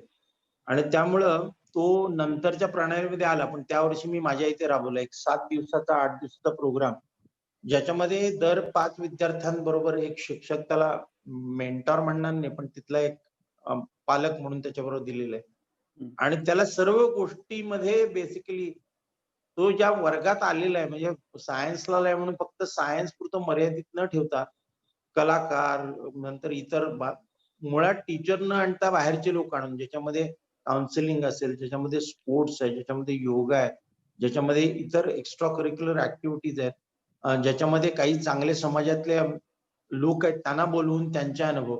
हे सगळं कथाकथन करून ज्याच्यामुळं तो प्रेरित होईल की अरे मी हे काय करतोय, मी ह्या सब्जेक्टला न जाता इकडे जायला पाहिजे होतं वगैरे. ही कुठेतरी एक त्याच्यामध्ये डोक्यामध्ये किमान तो स्पार्क येईल या दृष्टीने एक प्रयत्न. इनफॅक्ट इंजिनिअरिंगला 21 दिवसाचा केलेला आहे. मला असं वाटतं की तशा पद्धतीचे प्रोग्राम जर केले गेले तर तुम्ही म्हणताय ती मानसिकता विद्यार्थ्यांमध्ये बदलण्याच्या दृष्टीनं आपल्याला उपयुक्त होईल. पण तसं सर्व विद्यापीठांनी केलं पाहिजे. आणि कसं होतं की मी आज करतोय मला माहित नाही 2 वर्षानंतर माझी कारकीर्द संपल्यावर पुढे ते चालू राहीलच असं नाही. वा वा. त्या- thank you so much sir. Thank you. Barve sir, thank you so much. हा महत्वाचा प्रश्न तुम्ही विचारलात.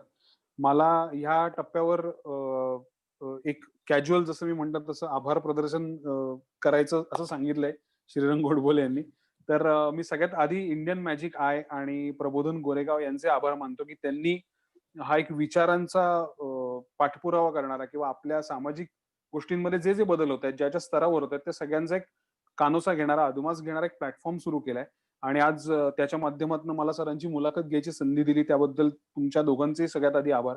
सर, तुम्ही वेळात वेळ काढून इथे आलात आणि एवढ्या महत्वाच्या मुद्द्यावर इतक्या छानपणे आम्हाला सांगितलं, सुलभ पद्धतीने करून सांगितलं. त्यामुळे तुमचेही आभार, सर्व पॅनलिस्टचे आभार. आणि जाता जाता एवढंच मला सांगायचं वाटतं की आजची जी तरुण पिढी आहे त्यातली मोस्ट ऑफ द तरुण पिढी आपण बघतो की पबजी सारखा खेळ खेळते, वेगवेगळ्या लाठ्याकाठ्यांची भाषा करते, मारामारीची भाषा करते. तर त्याच्यामध्ये नेल्सन मंडेला यांनी म्हणलेला जो एक मुद्दा होता की education is the most powerful weapon which you can use to change the world. मला असं वाटतं की आपल्या देशातनं जर जग बदलणारी काही चांगली तरुण मुलं या नव्या एज्युकेशन पॉलिसीनी बाहेर पडणार असतील तर त्याच्यासारखं दुसरं यश नाही. ह्याच प्रबोधन संवादमध्ये पुढच्या वेळेला 28 ऑगस्टला संध्याकाळी 7:30 वाजता मकरंद गद्रे यांचं सायबर सिक्युरिटी या विषयावर सेशन होणार आहे. अतिशय महत्वाचा विषय आहे. आपण सगळे रोज आपला माझ्या मते 24 तासातले 18 तास ज्याच्या बरोबर काढतो तो सायबर किंवा इंटरनेट याविषयी हे सेशन आहे. त्यामुळे आपण सर्वांनी आवर्जून ऐका. आपण सगळ्यांनी दिलेल्या या प्रतिसादाबद्दल मनपूर्वक धन्यवाद. Thank you so much. Thank you. Thank you. Thank you.